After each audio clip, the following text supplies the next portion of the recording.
نحمدو ونصلی علی رسولہ الکریم اما بعد اعوذ باللہ من الشیطان الرجیم بسم اللہ الرحمن الرحیم رب اشرح لی صدری ویسر لی امری واحلل عقدۃ من لسانی یفقہوا قولی. ڈیئر آل، السلام علیکم ورحمۃ اللہ وبرکاتہ.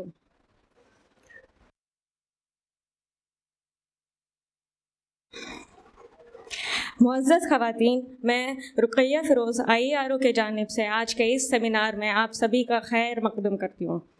جیسا کہ آپ سبھی کے علم میں ہے کہ ہم اپنے پروگرام کا آغاز تلاوت قرآن سے کرتے ہیں، کیونکہ اسی قرآن میں ہے ترک جہاں کی تعلیم، جس نے مومن کو بنایا میں ہوں پروین کامل. اسی کلام ربانی کی تلاوت اور اس کے اردو ترجمے کے لیے I would like to call upon stage Sister Asma Parveen. السلام علیکم ورحمۃ اللہ وبرکاتہ.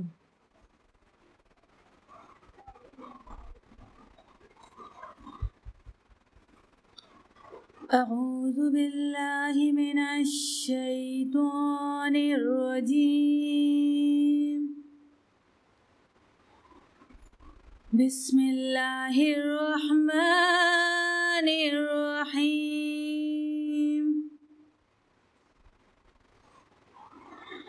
ان الذين قالوا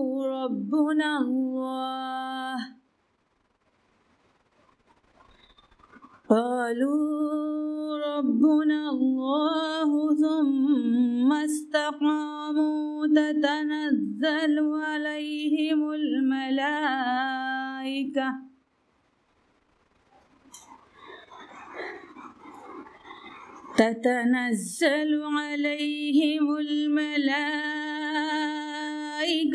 ألا تخافوا ولا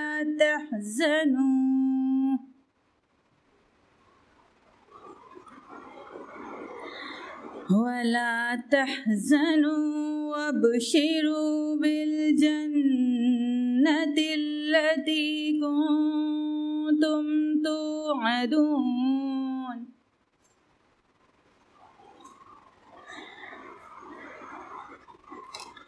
نحن أولياؤكم في الحياة الدنيا وفي الآخرة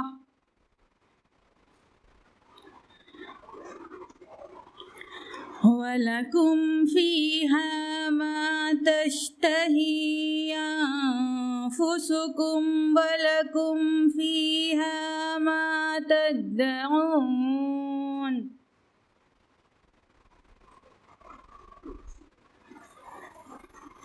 نُزُلًا مِّنْ غَفُورٍ رَّحِيمٍ.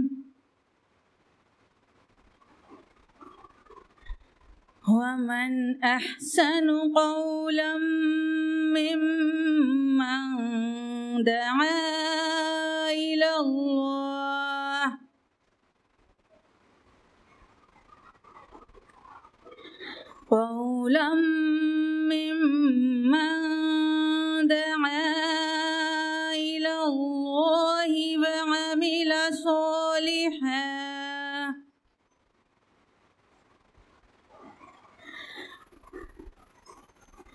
وعمل صالحا وقال إنني من المسلمين.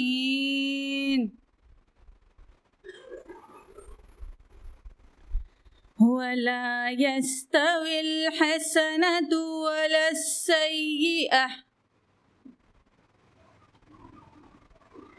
ادفع بالتي هي أحسن فإذا الذي بينك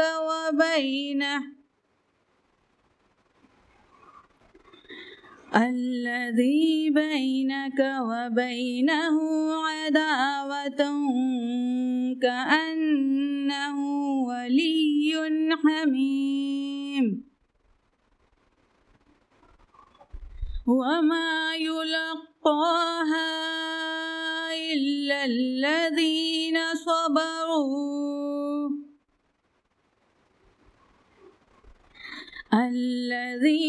صبروا وما يلقاها إلا ذو حظ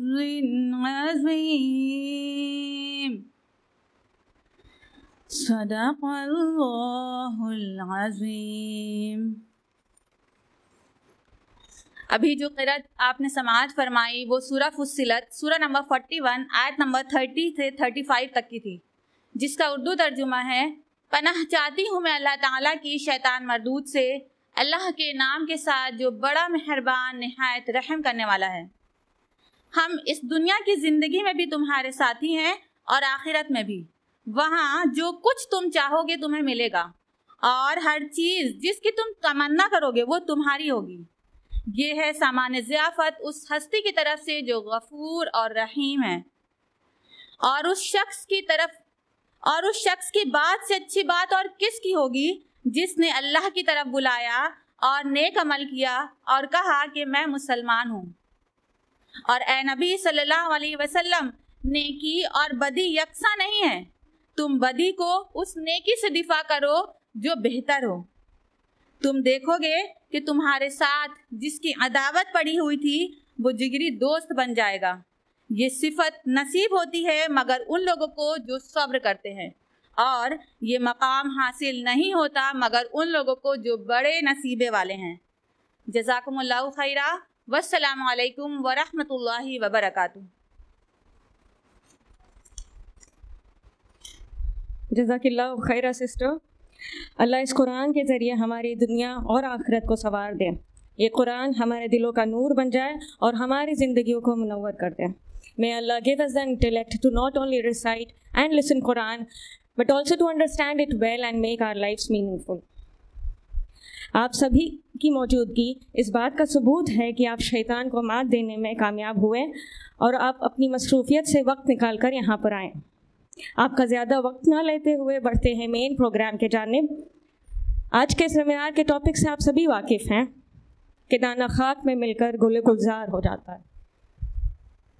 علامہ اقبال کے ایک شعر کا ایک مصرع ہے، مکمل شعر اس طرح سے ہے: مٹا دے اپنی ہستی کو اگر کچھ مرتبہ چاہے، کہ دانہ خاک میں مل کر گل و گلزار ہوتا ہے۔ کہ دانہ خاک میں مل کر گل و گلزار ہوتا کا مفہوم یہ ہے کہ اگر ہم حقیقی کامیابی حاصل کرنا چاہتے ہیں تو ہمیں چاہیے کہ اپنی ذات کو مٹا دیں اور صبر کریں۔ یہ صبر ہی ہے جس کے ذریعے بظاہر ناممکن لگنے والی چیزوں کو ممکن بنایا جا سکتا ہے۔ Through perseverance, many people win success out of what seemed to be certain failure.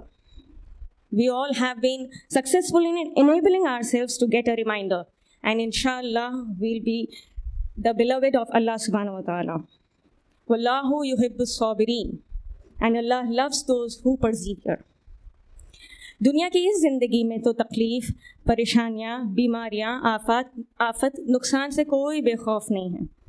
یہ دنیا ہے ہی آزمائش کی جگہ، لیکن ان ٹیسٹس کو گریسفلی پاس کر کے مومن کہلانا وہی کوالیفائی کرتا ہے who stands firm with the love of Allah subhanahu wa ta'ala in his heart، جو صبر کا دامن تھامے رہتا ہے and he is content with whatever is happening in his life، کیونکہ وہ اللہ کی رضا پہ راضی ہوتا ہے، اور اسی طرح اسے سکون اور اطمینان آنے لگتا ہے۔ دین اسلام میں صبر کی امپورٹنس اور اس کے ڈفرینٹ ایسپیکٹس کو ایڈریس کرنے کے لیے I would like to call upon stage sister Shabista Anjum. Sister Shabista is an active member of IERO who is able to give priority to serving the deen despite several engagements. She is a homemaker and very gracefully manages to handle her home, her child, her family, along with her duties towards her community. Sister Shabista. Alhamdulillah Rabbil Alameen, wassalatu wassalamu ala Rasulih Kareem wa ala alihi wa ashabihi ajma'in, amma ba'd. A'udhu billahi minash shaitani rajim, bismillahir rahmanir rahim, rabbi shrah li sadri wa yassir li amri wahlul 'uqdatam min lisani yafqahu qawli. وَلَنَبْلُوَنَّكُمْ بِشَيْءٍ مِّنَ الْخَوْفِ وَالْجُوعِ وَنَقْصٍ مِّنَ الْأَمْوَالِ وَالْأَنفُسِ وَالثَّمَرَاتِ وَبَشِّرِ الصَّابِرِينَ الَّذِينَ إِذَا أَصَابَتْهُم مُّصِيبَةٌ قَالُوا إِنَّا لِلَّهِ وَإِنَّا إِلَيْهِ رَاجِعُونَ. Dear sisters, Assalamu alaikum wa rahmatullahi wa barakatuh. جیسا کہ آپ سبھی آج کے سیمینار کے ٹاپک سے واقف ہیں، سسٹر رقیہ نے ابھی جو شعر پڑھا کہ دانہ خاک میں مل کر گل و گلزار ہوتا ہے، تو یہ مصرع ہمارے آج کے سیمینار کا ٹاپک ہے۔ اور اس کا معنی کیا ہوتا ہے؟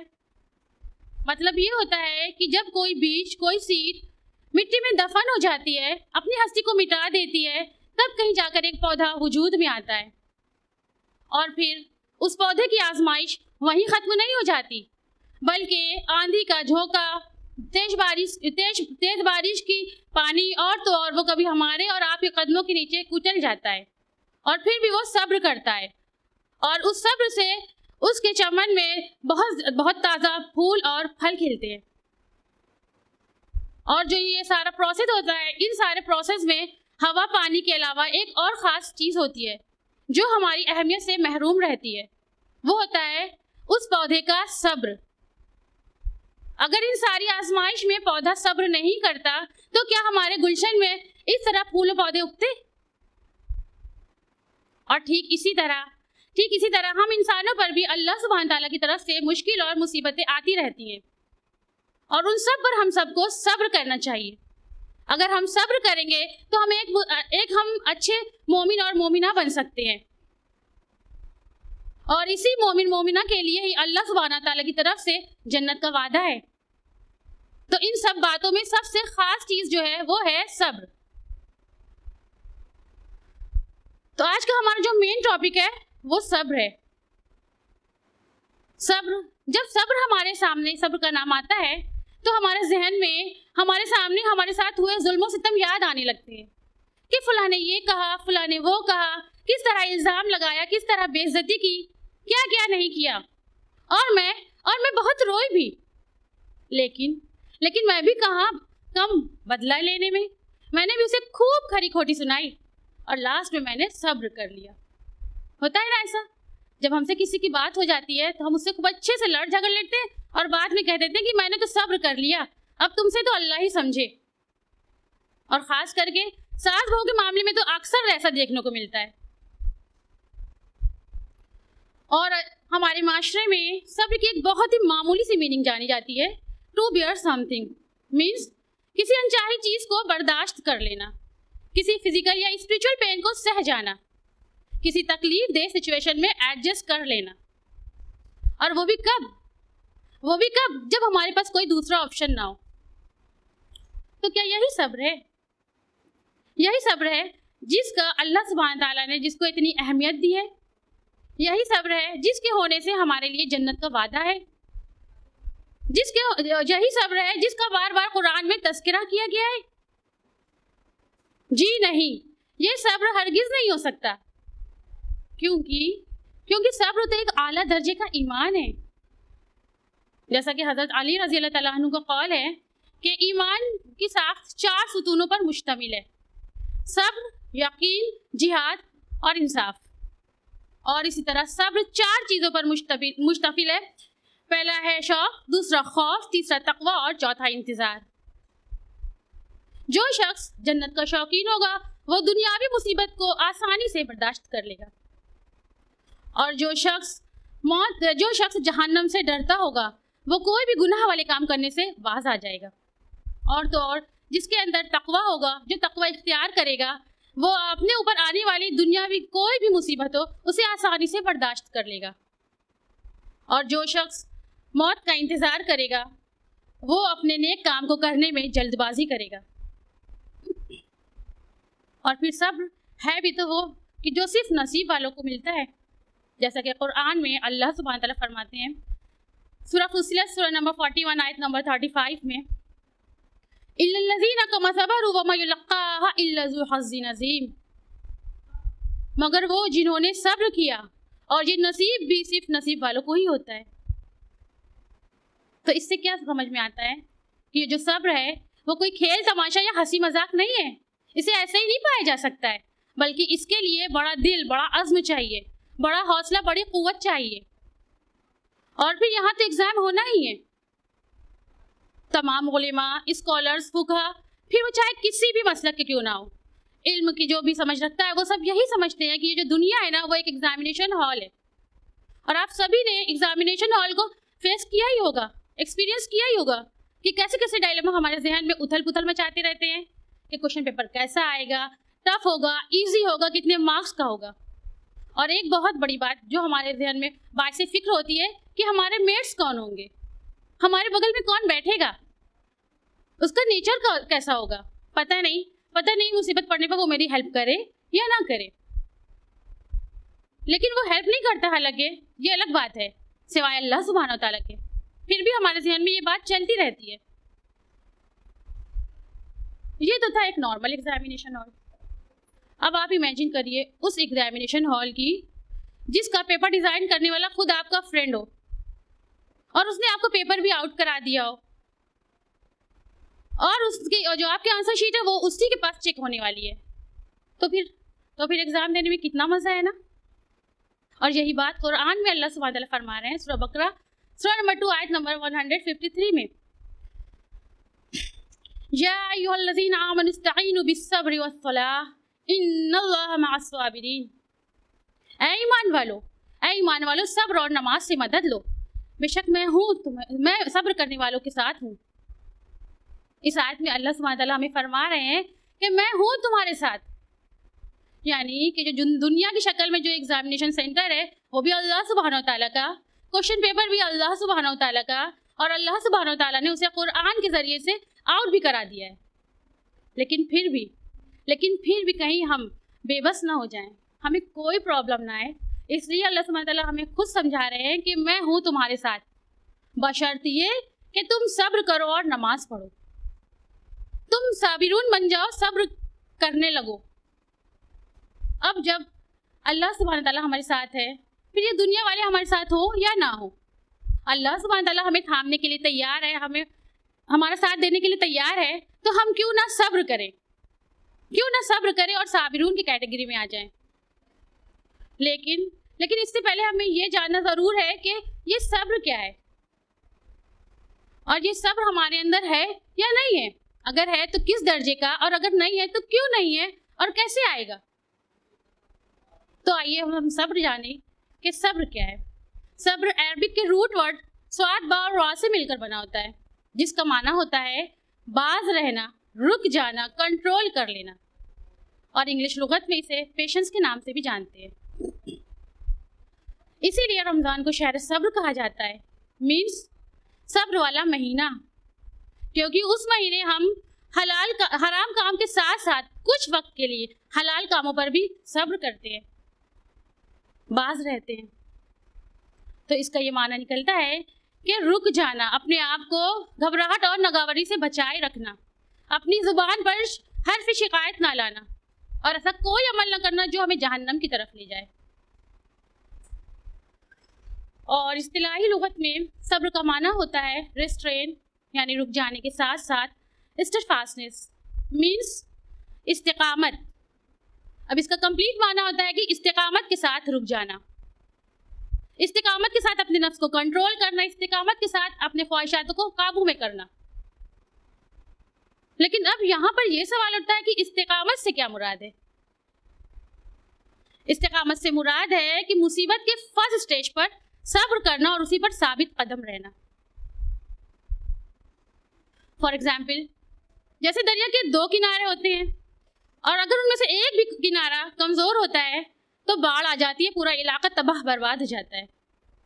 لیکن اگر وہی کنارے مضبوط ہوں تو وہ پانی کو ایک ڈائریکشن میں بہا کے لے جاتے ہیں, اور پھر اسی پانی سے کھیتی کی جاتی ہے, پھل اور پھول اگتے ہیں.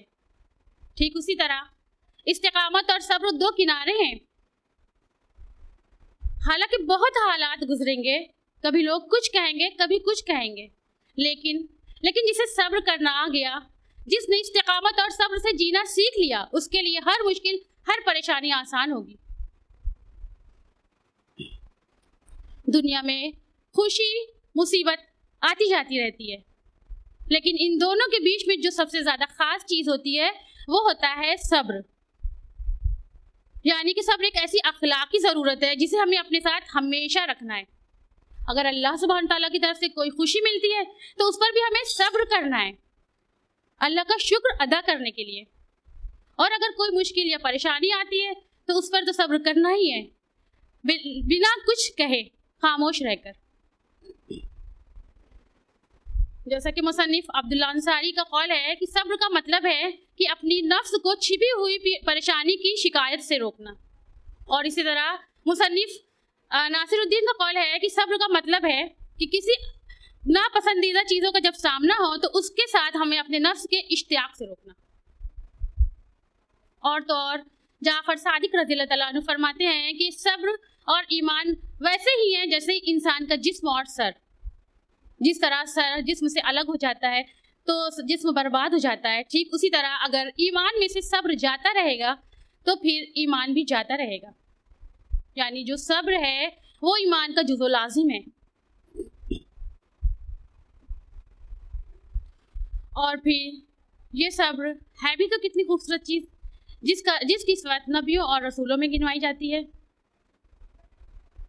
اور تو اور حدیث ہے صحیح بخاری کی حدیث نمبر 7154، راوی ہے حضرت انس بن مالک رضی اللہ تعالیٰ عنہ، فرماتے ہیں کہ نبی کریم صلی اللہ علیہ وسلم نے فرمایا کہ صبر ہمیشہ صدمے کے شروع میں ہوتا ہے۔ مینس اس حدیث سے یہ واضح ہوتا ہے کہ جب کوئی مصیبت یا پریشانی آئے تو اس میں اسٹارٹنگ میں ہی صبر کرنا اور اس پر ثابت قدم رہنا۔ اور تو اور صبر وہاں پر پرکھا جاتا ہے جب لوگوں کی طرف سے تانوں کے تیر، بے عزتی، ذلت، رسوائی، قطع تعلق، حسد، بغض، جلن ہوتی ہے، اور پھر بھی ہم یہی کہتے ہیں کہ اے اللہ ہم تیرے لیے صبر کر رہے ہیں۔ صبر نبیوں اور رسولوں کی صفت میں گنوایا جاتا ہے، جیسا کہ قرآن میں اللہ سبحانہ تعالیٰ فرما رہے ہیں سورہ نمبر 21 سورہ انبیاء اور آیت نمبر 85 میں،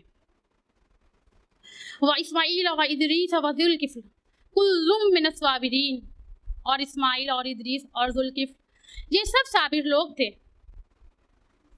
بلکہ یہی نہیں، اللہ سبحانہ تعالیٰ نے نبی کریم صلی اللہ علیہ وسلم کو، جو کہ ہمارے لیے عمدہ اسوہ ہیں، ان کو بھی صبر کی تاکید کر رہے ہیں۔ سورہ کہف سورہ نمبر 46 آیت نمبر 35 میں اللہ سبحانہ فرما رہے ہیں فَاصْبِرْ كَمَا صَبَرَ أُولُو الْعَزْمِ مِنَ الرُّسُولِ، اے پیغمبر تم ایسا صبر کرو جیسا کہ اعلی ہمت کے رسولوں نے کیا۔ اب جس صفت کی تاکید اللہ سبحانہ تعالیٰ قرآن میں بار بار کر رہے ہیں، وہ صفت ہمارے اندر کس درجے کی ہے؟ کس درجے کی ہے؟ کیونکہ ہمارا ایگزام تو ہونا ہی ہے، آزمائش تو ہونی ہی ہے، جس کا ذکر اللہ سبحانہ تعالیٰ قرآن میں خود فرما رہے ہیں سورہ بقرہ سورہ نمبر 2 آیت نمبر 155 اور 56 میں،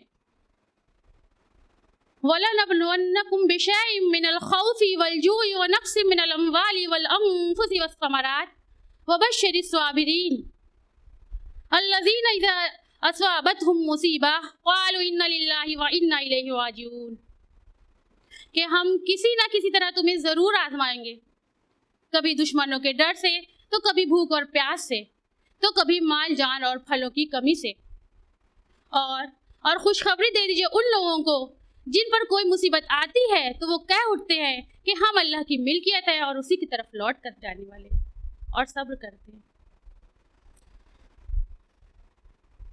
تو اس پہلی آیت میں اللہ سبحانہ وتعالیٰ کیا فرما رہے ہیں کہ ہم تمہیں ضرور آزمائیں گے، بھوک اور پیاس سے، ہر طرح سے۔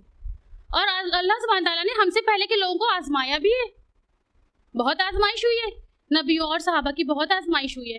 جیسا کہ آپ سبھی جانتے ہوں گے غزوہ خندق میں کیا ہوا تھا، کس طرح لوگ بھوک اور پیاس کی شدت سے تڑپ رہے تھے، اتنی زیادہ بھوک کی شدت تھی کہ لوگ ٹھیک طرح سے کھڑے بھی نہیں ہو پا رہے تھے۔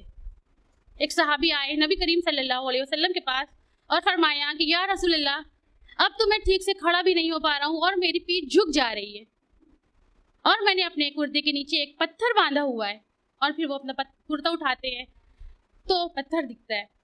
اس کے بعد پتہ ہے نبی کریم صلی اللہ علیہ وسلم نے کیا فرمایا؟ وہ خاموش رہے، کچھ نہ کہا انہوں نے، بس اپنا کرتا اٹھایا تو ان کے کرتے کے نیچے 2 بڑے بڑے پتھر بندھے ہوئے تھے۔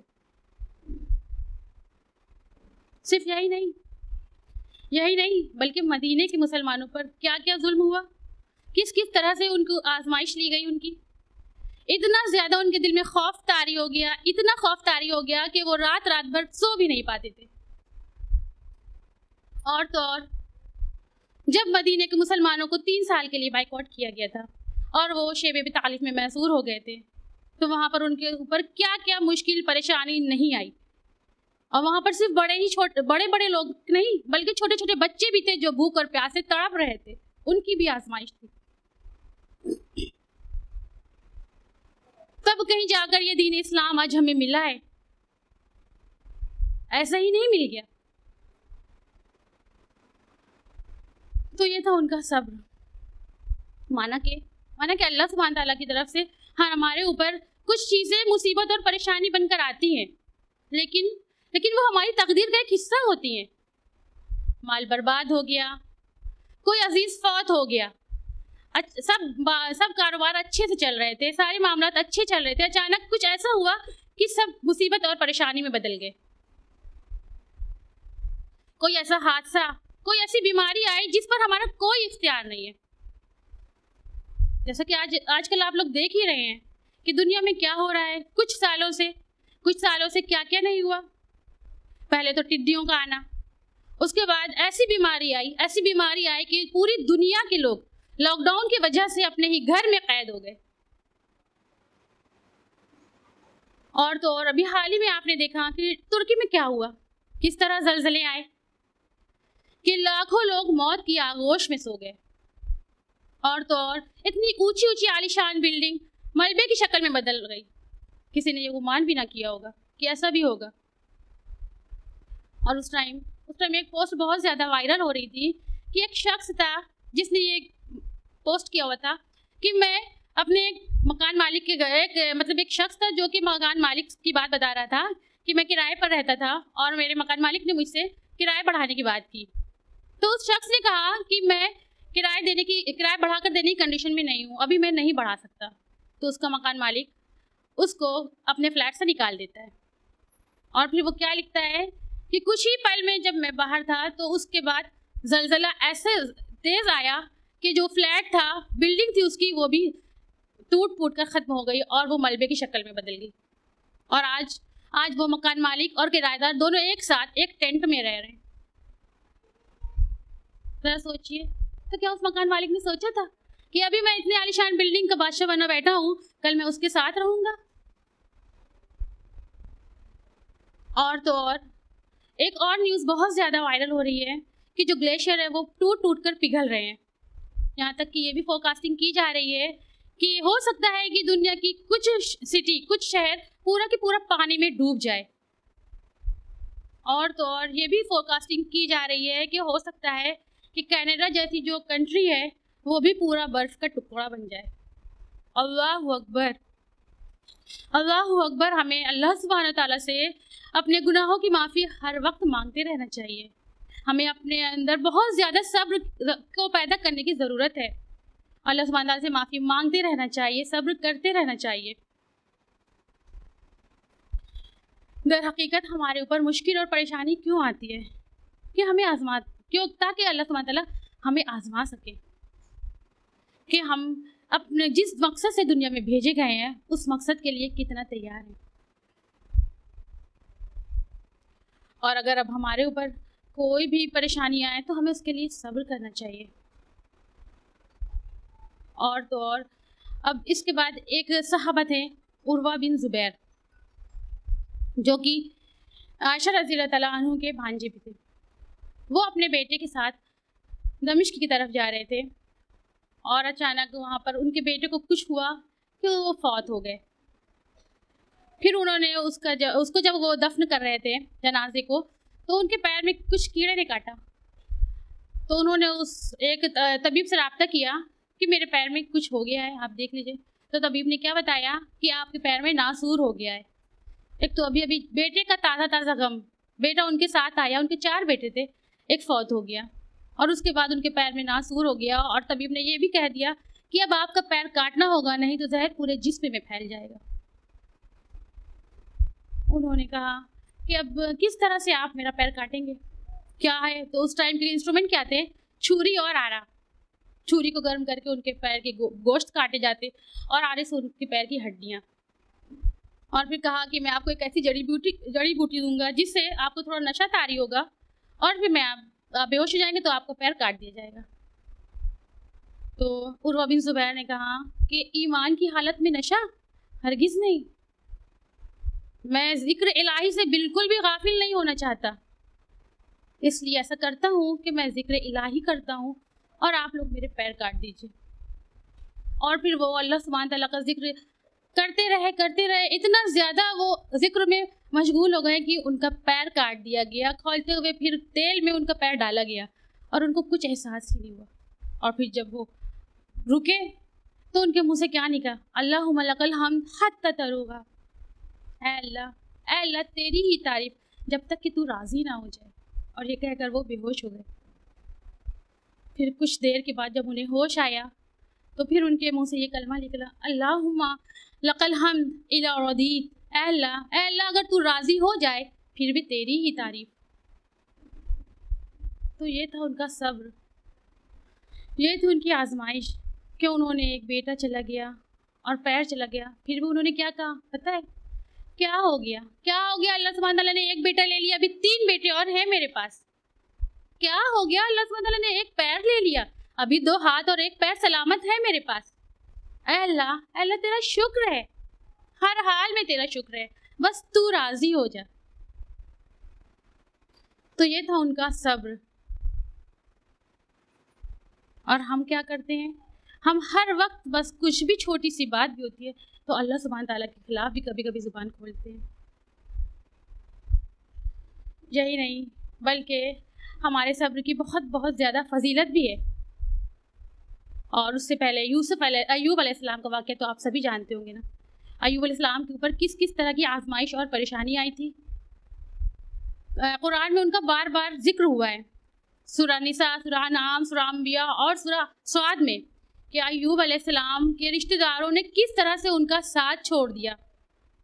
بہت زیادہ مال و دولت ہوا کرتی تھی، سب ختم ہو گئی، اور تو اور ان کا پورا جسم بیماری میں اس قدر مبتلا ہوا کہ سالوں لگ گئے ٹھیک ہونے میں۔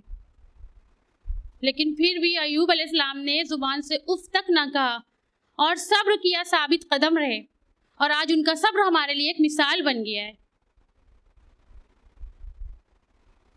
تو یہ تھے صحابہ اور نبی کی زندگی، ہمیں ان سے نصیحت حاصل کرنی چاہیے۔ اور یہی نہیں بلکہ اب اس صبر کی بہت زیادہ فضیلت ہے، جس کو کہا گیا ہے کہ بہت زیادہ فضیلت ہے، جیسا کہ اللہ کے رسول نے فرمایا ہے کہ تم حوض کوثر پر اگر تمہیں کوئی ترجیحات یا کوئی پریشانی آئے تو میں حوض کوثر پر تمہارا انتظار کروں گا۔ حدیث ہے صحیح مسلم کی حدیث نمبر 2446، نبی کریم صلی اللہ علیہ وسلم فرماتے ہیں کہ دنیا میں بہت زیادہ ترجیحات ہوں گی، دکھ ہوگی، پریشانی ہوگی، مشکلات ہوگی، لیکن اگر تمہیں کچھ بھی پریشانی آئے اور تم صبر کرو گے تو میں حوض کوثر پر تمہارا انتظار کروں گا۔ ہے نا کتنی اچھی حدیث کہ اگر کوئی پریشانی مشکل آئے گی تو آخرت میں نبی کریم صلی اللہ علیہ وسلم ہمارا حوض کوثر پر انتظار کریں گے۔ اور یہی نہیں، قرآن میں اللہ سبحانہ فرماتے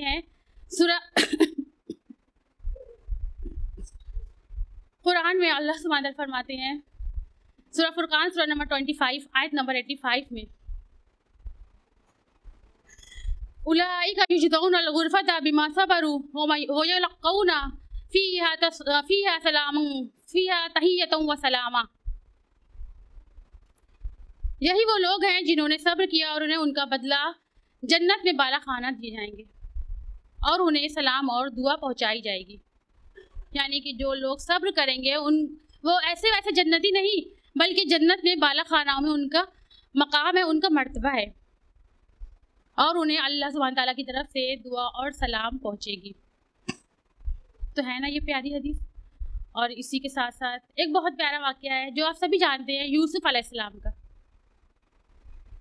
یوسف علیہ السلام کو تو سبھی جانتے ہوں گے کہ کس طرح سے ان کی آزمائش لی گئی، کس طرح سے ان کے بھائیوں نے چالیں چل کر ایک چھوٹے سے معصوم بچے کو اپنے والد سے جدا کر دیا تھا، یہ کہہ کر کہ ایک بھیڑیے نے انہیں کھا لیا ہے، اور ان کی قمیض لا کر یعقوب علیہ السلام کو دکھایا تو یعقوب علیہ السلام کی آنکھوں سے اشک زارو قطار اشک جاری ہو گئے، اور وہ روتے رہے یہاں تک کہ روتے روتے ان کے غم سے ان کی آنکھوں کی روشنی چلی گئی۔ لیکن پھر بھی ان کا صبر، ان کا استقامت اور ان کا اللہ پر یقین بنا رہا، کہ ضرور ایک دن اللہ سبحانہ تعالیٰ یوسف کو مجھ سے ضرور ملائیں گے. اور ادھر یوسف علیہ السلام کے ساتھ کیا ہو رہا تھا، کیسی کیسی آزمائشیں آئی ان کے اوپر. ایک تو پہلے چھوٹے بچے کو کنویں میں ڈال دیا گیا، اس کے بعد ان کو غلام بنا کر بازار میں بیچ دیا گیا. پھر کیا ہوا، ان کی عزت پر داغ لگائے گئے، اور تو اور ان کو ایک قید خانے میں قید بھی کر دیا گیا. یہ ایک نبی تھے. اس پر یوسف علیہ السلام نے کیا کیا؟ اللہ کے خلاف کچھ نہیں کہا، بلکہ انہوں نے صبر کیا، برداشت کیا، اور اللہ کے پیغام کو لوگوں تک پہنچاتے رہے، صبر کرتے رہے، استقامت کے ساتھ ڈٹے رہے. جو کام کے لیے دنیا میں آئے تھے اس کام کو انہوں نے انجام دیا، اور پھر اس کے بعد ان کو اس دنیا میں ہی کیا ریوارڈ ملا؟ کیا ریوارڈ ملا ان کو؟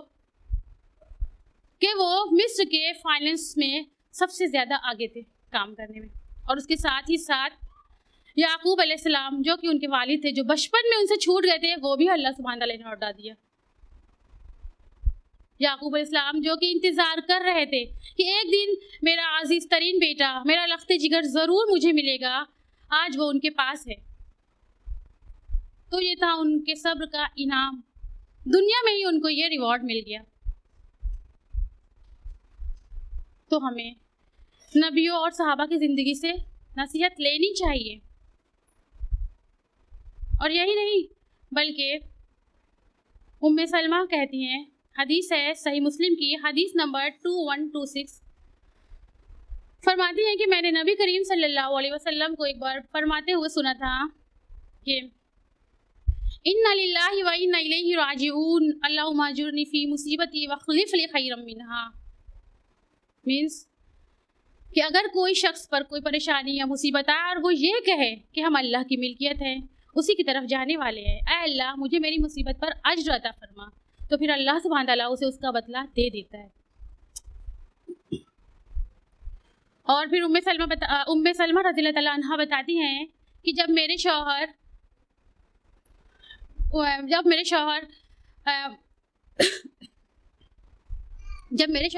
فوت ہو گئے، جب ان کا انتقال ہو گیا، تو میں نے سوچا کہ اب ابو سلمہ سے بہتر میرے لیے کون ہو سکتا ہے، ابو سلمہ سے بہتر مسلمان میرے لیے کون ہو سکتا ہے. کیونکہ جو ابو سلمہ تھے وہ بہت ہی زیادہ نیک تھے، انہوں نے اپنی زندگی اللہ کے لیے قربان کر دی، اپنے دین کے لیے قربان کر دی، اور ان دونوں شوہر اور بیوی میں بے پناہ محبت بھی تھی، وہ بہت خیال رکھتے تھے ان کا. تو اس لیے اب ابو سلمہ کو اس بات کا ہوا رنج کہ اب ان کی طرح تو کوئی مسلمان نہ ہوگا جو وہ مجھے ملے گا. پھر انہوں نے اللہ سبحانہ تعالیٰ سے بولتی ہے کہ میں نے دل میں اللہ سبحانہ تعالیٰ سے یہ فرمایا کہ اب ابو سلمہ سے بہتر میرے لیے کون ہے. تو پتہ ہے اللہ سبحانہ تعالیٰ نے انہیں کیا دیا؟ انہوں نے نبیوں کا سردار، سب سے افضل انسان یعنی کہ نبی کریم صلی اللہ علیہ وسلم کو ان کا شوہر بنا دیا. الحمدللہ. اب ام سلمہ ام المومنین کی کیٹیگری میں آ گئی. تو ذرا سوچئے کہ کیا ام سلمہ نے یہ کبھی سوچا ہوگا، وہ مان کیا تھا کہ ایک نبی ہمارے شوہر ہوں گے؟ یہ تھا ان کے صبر کا انعام. اللہ نے کتنا اچھا بدلہ دیا ہے نا، پیاری حدیث. تو کیا آپ اور ہم نہیں چاہتے کہ ہم بھی اللہ کو راضی کر لیں، اور اگر ہمارے اوپر بھی کوئی مصیبت یا پریشانی آئے تو اللہ سبحانہ تعالیٰ اس کا ہمیں اچھا اجر دے، اچھا بدلہ دے؟ چاہتے ہیں نا؟ تو پھر ہمیں بھی اپنے اندر صبر پیدا کرنا ہوگا، اور اللہ ہمیں جس حال میں رکھے اس حال میں ہمیں راضی رہنا ہوگا، اور اللہ سے دعا کرتے رہنا ہوگا. جو دعا میں نے ابھی آپ کو بتائی، میں پھر سے ریمائنڈر کراتی ہوں، اِنَّ لِلَّهِ وَإِنَّ إِلَيْهِ رَاجِعُونَ اللہم اجرنی فی مصیبتی واخلف لی خیرا منہا. اور تو اور ہمیں یہ دعا اپنے بچوں کو بھی پڑھانی چاہیے. اور اسی طرح اللہ سبحانہ تعالیٰ نے فرمایا ہے کہ دوسری آیت میں کہ کہہ دیجئے ان لوگوں کو جن پر کوئی مصیبت آئی تو وہ کہہ دیتے ہیں کہ ہم اللہ کی ملکیت ہے اور اسی کی طرف لوٹ کر جانے والے ہیں. مینس اِنَّ لِلَّهِ وَإِنَّ إِلَيْهِ رَاجِعُونَ. اور آپ سبھی اس کا مطلب جانتے ہیں نا، جب کسی کا انتقال ہو جاتا ہے یا کوئی فوت ہو جاتا ہے تو ہم یہی پڑھتے ہیں نا، اور اس کو دلاسا بھی دوسروں کو دیتے ہیں کہ ارے زیادہ رو نہیں، صبر کرو، اللہ کی چیز تھی اللہ نے لے لی. ہم سب یہ جانتے ہیں. جب ہم سب یہ جانتے ہیں کہ یہ ساری دنیا اللہ سبحانہ تعالیٰ کی ہے اور سب اللہ کے پاس واپس جانے والی ہے، تو پھر ہمیں کس بات کا رنج و غم، کس بات کا ملال؟ مانا کہ کوئی بھی فوت ہوتا ہے تو مرنے والے سے ہمارا دلی اٹیچمنٹ ہوتا ہے، یادیں آتی ہیں، غم تازہ رہتا ہے، لیکن اس کے لیے بھی اللہ سبحانہ تعالیٰ نے ہمیں غم کے 3 دن دیے ہیں کہ ہم 3 دن غم منا سکتے ہیں، لیکن خاموش رہ کر، خاموشی کا مظاہرہ کر کے، صبر کا مظاہرہ کر کے، صرف اشک بہا کر، گلے شکوے نہیں کر کے۔ اور اگر کسی عورت کا شوہر فوت ہو جائے تو اس کے لیے بھی اللہ سبحانہ تعالیٰ نے 4 مہینہ اور 10 دن کا ٹائم دیا ہے کہ وہ ان دنوں میں غم میں رہ سکتی ہے۔ اور یہی نہیں، بلکہ ہمارے صرف مرنے پر ہی ہم یہ دعا نہ پڑھیں، بلکہ ہمارا کچھ بھی کھو جائے، کوئی معاملہ خراب ہو جائے، یا تو پھر چوری ڈکیتی، کچھ بھی چھوٹی چھوٹی چیز بھی ہو، کوئی بھی پریشانی والی چیز ہو، تو ہمیں یہ دعا پڑھتے رہنا چاہیے۔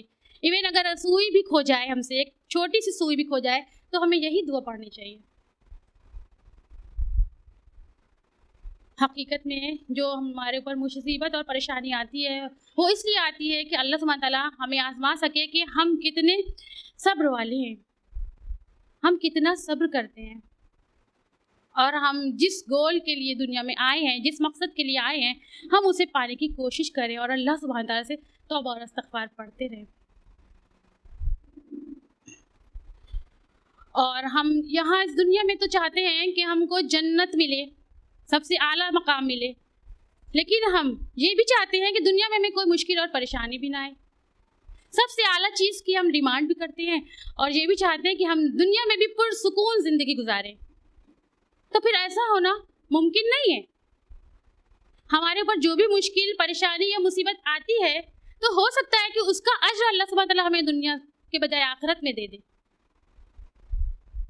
اور تو اور ہم اگر آخرت میں سب سے زیادہ آگے نکلنا چاہتے ہیں، سب سے تیز جانا چاہتے ہیں، تو ہمیں صبر کی سواری پر سوار ہونا چاہیے، کیونکہ صبر ہی ایک ایسی سواری ہے جو اپنے سوار کو کبھی گرنے نہیں دیتی، نہ ہی کسی کی نظروں میں اور نہ ہی کسی کے قدموں میں۔ اب میں اپنی گفتگو کا اختتام ایک حدیث کے ذریعے سے کرنا چاہوں گی۔ حدیث صحیح مسلم کی حدیث نمبر 5641۔ راوی حضرت ابو ہریرہ رضی اللہ تعالیٰ عنہ فرماتے ہیں کہ نبی کریم صلی اللہ علیہ وسلم نے فرمایا کہ مسلمانوں کو جب کوئی مشکل، بیماری، پریشان، رنج و غم یا حتیٰ کہ کوئی کانٹا بھی چبھ جاتا ہے تو اس کا کفارہ اللہ سبحانہ تعالیٰ اسے بنا دیتا ہے۔ مطلب کہ حدیث سے یہ صاف ہو رہا ہے کہ اگر ہم کو دنیا میں کوئی بھی مشکل پریشانی آ رہی ہے تو ہو سکتا ہے کہ اللہ سبحانہ تعالیٰ اسے ہمارے گناہوں کا کفارہ بنا دے۔ تو اگر ہمارے اوپر کوئی بھی مشکل یا پریشانی آئے تو ہمیں گھبرانا نہیں چاہیے، بلکہ اس میں راضی رہنا چاہیے۔ اللہ سبحانہ تعالیٰ ہم سب کو کہنے سننے سے زیادہ عمل کرنے والا بنا دے، آمین۔ اللہ سبحانہ تعالیٰ ہم سب کو صابرون بنا دے، آمین۔ اللہم اجعلنی من الصابرون، اللہم اجعلنا من الصابرون، اللہم اجعلنا من الصابرون، آمین یا رب العالمین۔ والسلام علیکم ورحمۃ اللہ وبرکاتہ۔ جزاک اللہ خیر سسٹر۔ اللہ سبحانہ و تعالیٰ ہمیں انبیاء علیہ السلام اور صحابہ کی طرح آزمائش اور مصائب پر صبر کرنے والا بنا دیں، آمین۔ ہم سب نے جانا کہ کیسے اپنے عمل میں کنسسٹنٹ رہ کر اور کانسٹنٹلی اسٹرگل کر کے ہم کامیابی حاصل کر سکتے ہیں، the true and absolute success. As اللہ سبحانہ و تعالیٰ سیز ان اللہ مع الصابرین، یقیناً اللہ صبر کرنے والوں کے ساتھ ہیں۔ Patience instills in us empathy and compassion. Our organization, IERO, that is Islamic Educational and Research Organization, aspires to touch every soul it meets and drives the same towards light, the light sent down upon us by Allah subhanahu wa ta'ala. IERO کا بنیادی مقصد یہ ہے کہ لوگوں کا تعلق اللہ سے مضبوط کرایا جائے اور عوام الناس میں قرآن کے پیغام کی تبلیغ کیا جائے، مسلمانوں کو ان کی ذمہ داریوں کا احساس دلایا جائے اور انہیں اس کو نبھانے کے لیے انکریج کیا جائے۔ اور ان تمام آبجیکٹیوز کے تحت IERO مختلف ایکٹیویٹیز آرگنائز کراتی ہے، جیسے کہ ویکلی درس قرآن، درس حدیث، educational cum training classes for girls, that is تربیت البنات classes, monthly seminars and lectures. ان پروگرامز کے علاوہ IERO کئی آن لائن پروگرامز بھی کنڈکٹ کراتی ہے, جیسے Quranic GD, question and answer session, etc. And when it was realized that our blooming children should become the torch bearer of our beautiful deen, IERO brought forward Taqwa Islamic School. Taqwa Islamic School toils and struggles to inculcate in the students the values that seemed to be lost. It makes the students realize that Islam gives the best purpose to their lives. انہیں یہ realise کرانا کہ ان کے role models کون ہونے چاہیے. تو اگر آپ چاہتے ہیں کہ آپ کے بچے دینی تعلیم کے ساتھ کنٹمپریری ورلڈ میں بھی ایکسل کریں, then you should be looking forward to admitting your child in this school. تقوی اسلامک اسکول کے آفس میں کانٹیکٹ کریں and get your child enrolled. If you believe that the future generation will be enlightened, if we educate our children today, then come forward with your talents and skills so that we may together mold the lives of our beautiful children. ہمیں ایسے teachers کی تلاش ہے جو خود کو کھپا دیں تاکہ ہمارے بچے اپ کمنگ لیڈرز بن سکیں. تقوی اسلامک اسکول میں ویکینسیز ہیں, and if you believe in your self and have compassion for the امہ, تو آئیے اور تقوی کے آفس میں اپنے CVs ڈراپ کریے. Now let's get back to the topic. ہم نے جانا کہ صبر کرنا بڑے عزم کا کام ہے, and we get through the situations meritoriously. تو کیا یہ ضروری نہیں ہے کہ ہمیں پتہ ہو کہ کس طرح پیشنس کو ہم اپنی لائف کا انٹیگرل پارٹ بنا سکتے ہیں؟ اب ضرورت ہے کہ ہمیں معلوم ہو وہ مختلف مواقع جن میں ہمیں صبر کرنا چاہیے. اسی موضوع پہ مبنی ہوگی ہماری نیکسٹ اسپیکر سسٹر نجمہ علی کی گفتگو. Sister Najma Ali is a member of senior group of IERO. She has been an active member for the past 13 years. آپ نے IERO کی ہر ایکٹیویٹیز میں ہمیشہ بڑھ چڑھ کر حصہ لیا ہے. She is a post-graduate from the University of Allahabad. In spite of poor health conditions and being completely preoccupied, she has been persistently seeking for opportunities to serve the deen of Allah subhanahu wa ta'ala. یہ ان تمام ladies کے لیے ایک مثال ہیں جو اپنے گھر, اپنے بچے اور اپنے شوہر کے آگے کچھ سوچ ہی نہیں پاتی. سسٹر نجمہ علی. الحمدللہ رب العالمین والصلاة والسلام علی سید المرسلین خاتم النبیین وعلی آلہ واصحابہ اجمعین. واعوذ باللہ من الشیطان الرجیم. بسم اللہ الرحمن الرحیم. رب اشرح لی صدری ویسر لی امری واحلل عقدۃ من لسانی یفقہوا قولی. معزز سامعات، السلام علیکم ورحمۃ اللہ وبرکاتہ. جیسا کہ آپ سب اس بات سے واقف ہو چکے ہیں کہ آج کے سیمینار کا ٹاپک کیا ہے یاد ہے کہ دانا خاک میں مل کر گلو گلزار ہوتا ہے. اور بہت اچھی طرح ماشاءاللہ سسٹر شبستہ نے اس کو ایکسپلین بھی کیا کہ کیسے دانہ خاک میں ملتا ہے اور پھر کیسے وہ گل و گلزار ہوتا ہے. تو اسی سے ریلیٹڈ جو آج میرا موضوع ہے وہ ہے استقامت، ثابت قدمی. استقامت سے ہی مستقیم بنا ہے، اور قرآن مجید میں صبر کا جو معنی ہے یا ہے اس کا زیادہ تر مفہوم استقامت سے ہی ہے، ثابت قدمی سے ہے. اور اسی استقامت سے مستقیم بنائے، اور سورہ فاتحہ کے ذریعے ہم لوگ بار بار اللہ تعالیٰ سے دعا کرتے ہیں نا، اہدنا الصراط المستقیم، اے اللہ ہمیں سیدھے راستے کی طرف لے جا، یعنی سیدھے راستے پر لے جا، یعنی ایسے راستے پر جو سیدھے جنت کی طرف جاتا ہو، اس پہ جما دے. ہر راستے کی ایک منزل ہوتی ہے، اور حق کے راستے کی جو منزل ہے وہ ہے جنت اور اللہ کی رضا. یعنی جب ہم حق پر ثابت قدم رہیں گے تو ہم سیدھے اللہ کی رضا تک ہی پہنچیں گے، اور ثابت قدم رہنا ہی سب سے بڑی کامیابی ہے.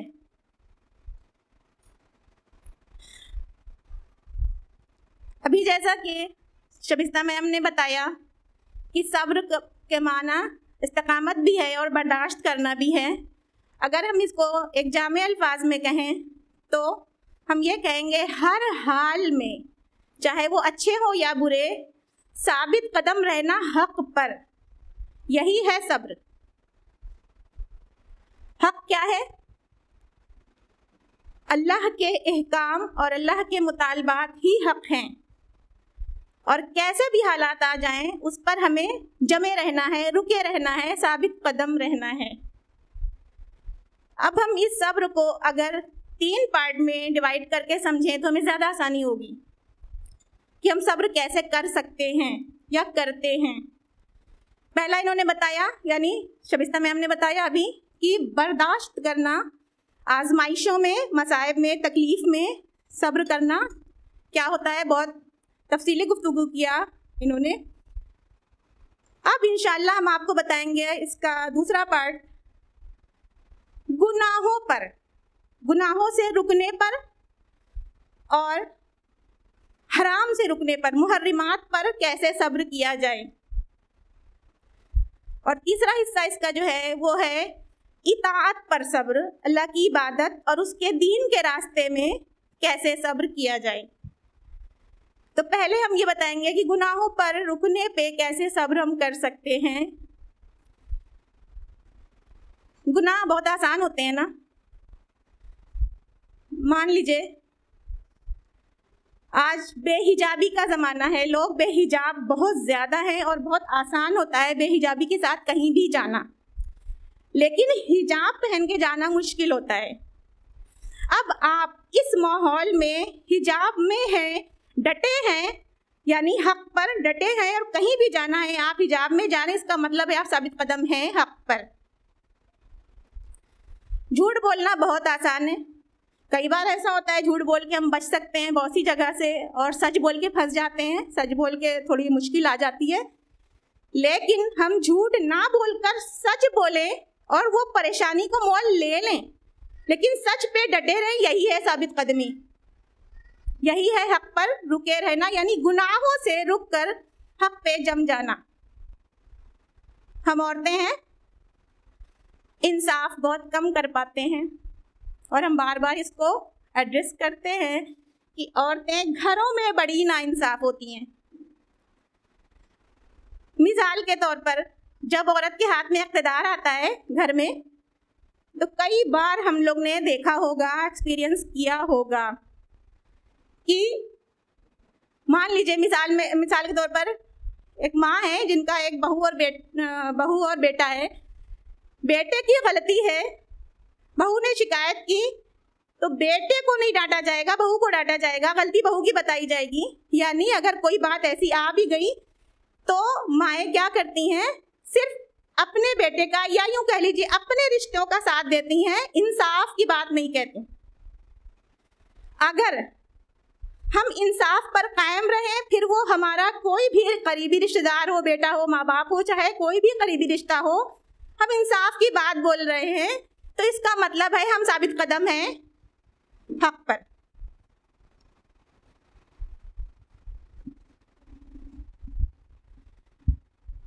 اس کے علاوہ کئی گناہ ایسے ہیں جو بہت آسان ہوتے ہیں، لیکن ہم لوگ گناہ کو نہ کر کے مشکل راستہ اپناتے ہیں صرف اس لیے کہ وہ حق ہے، تو یہ ہوتی ہے ثابت قدمی۔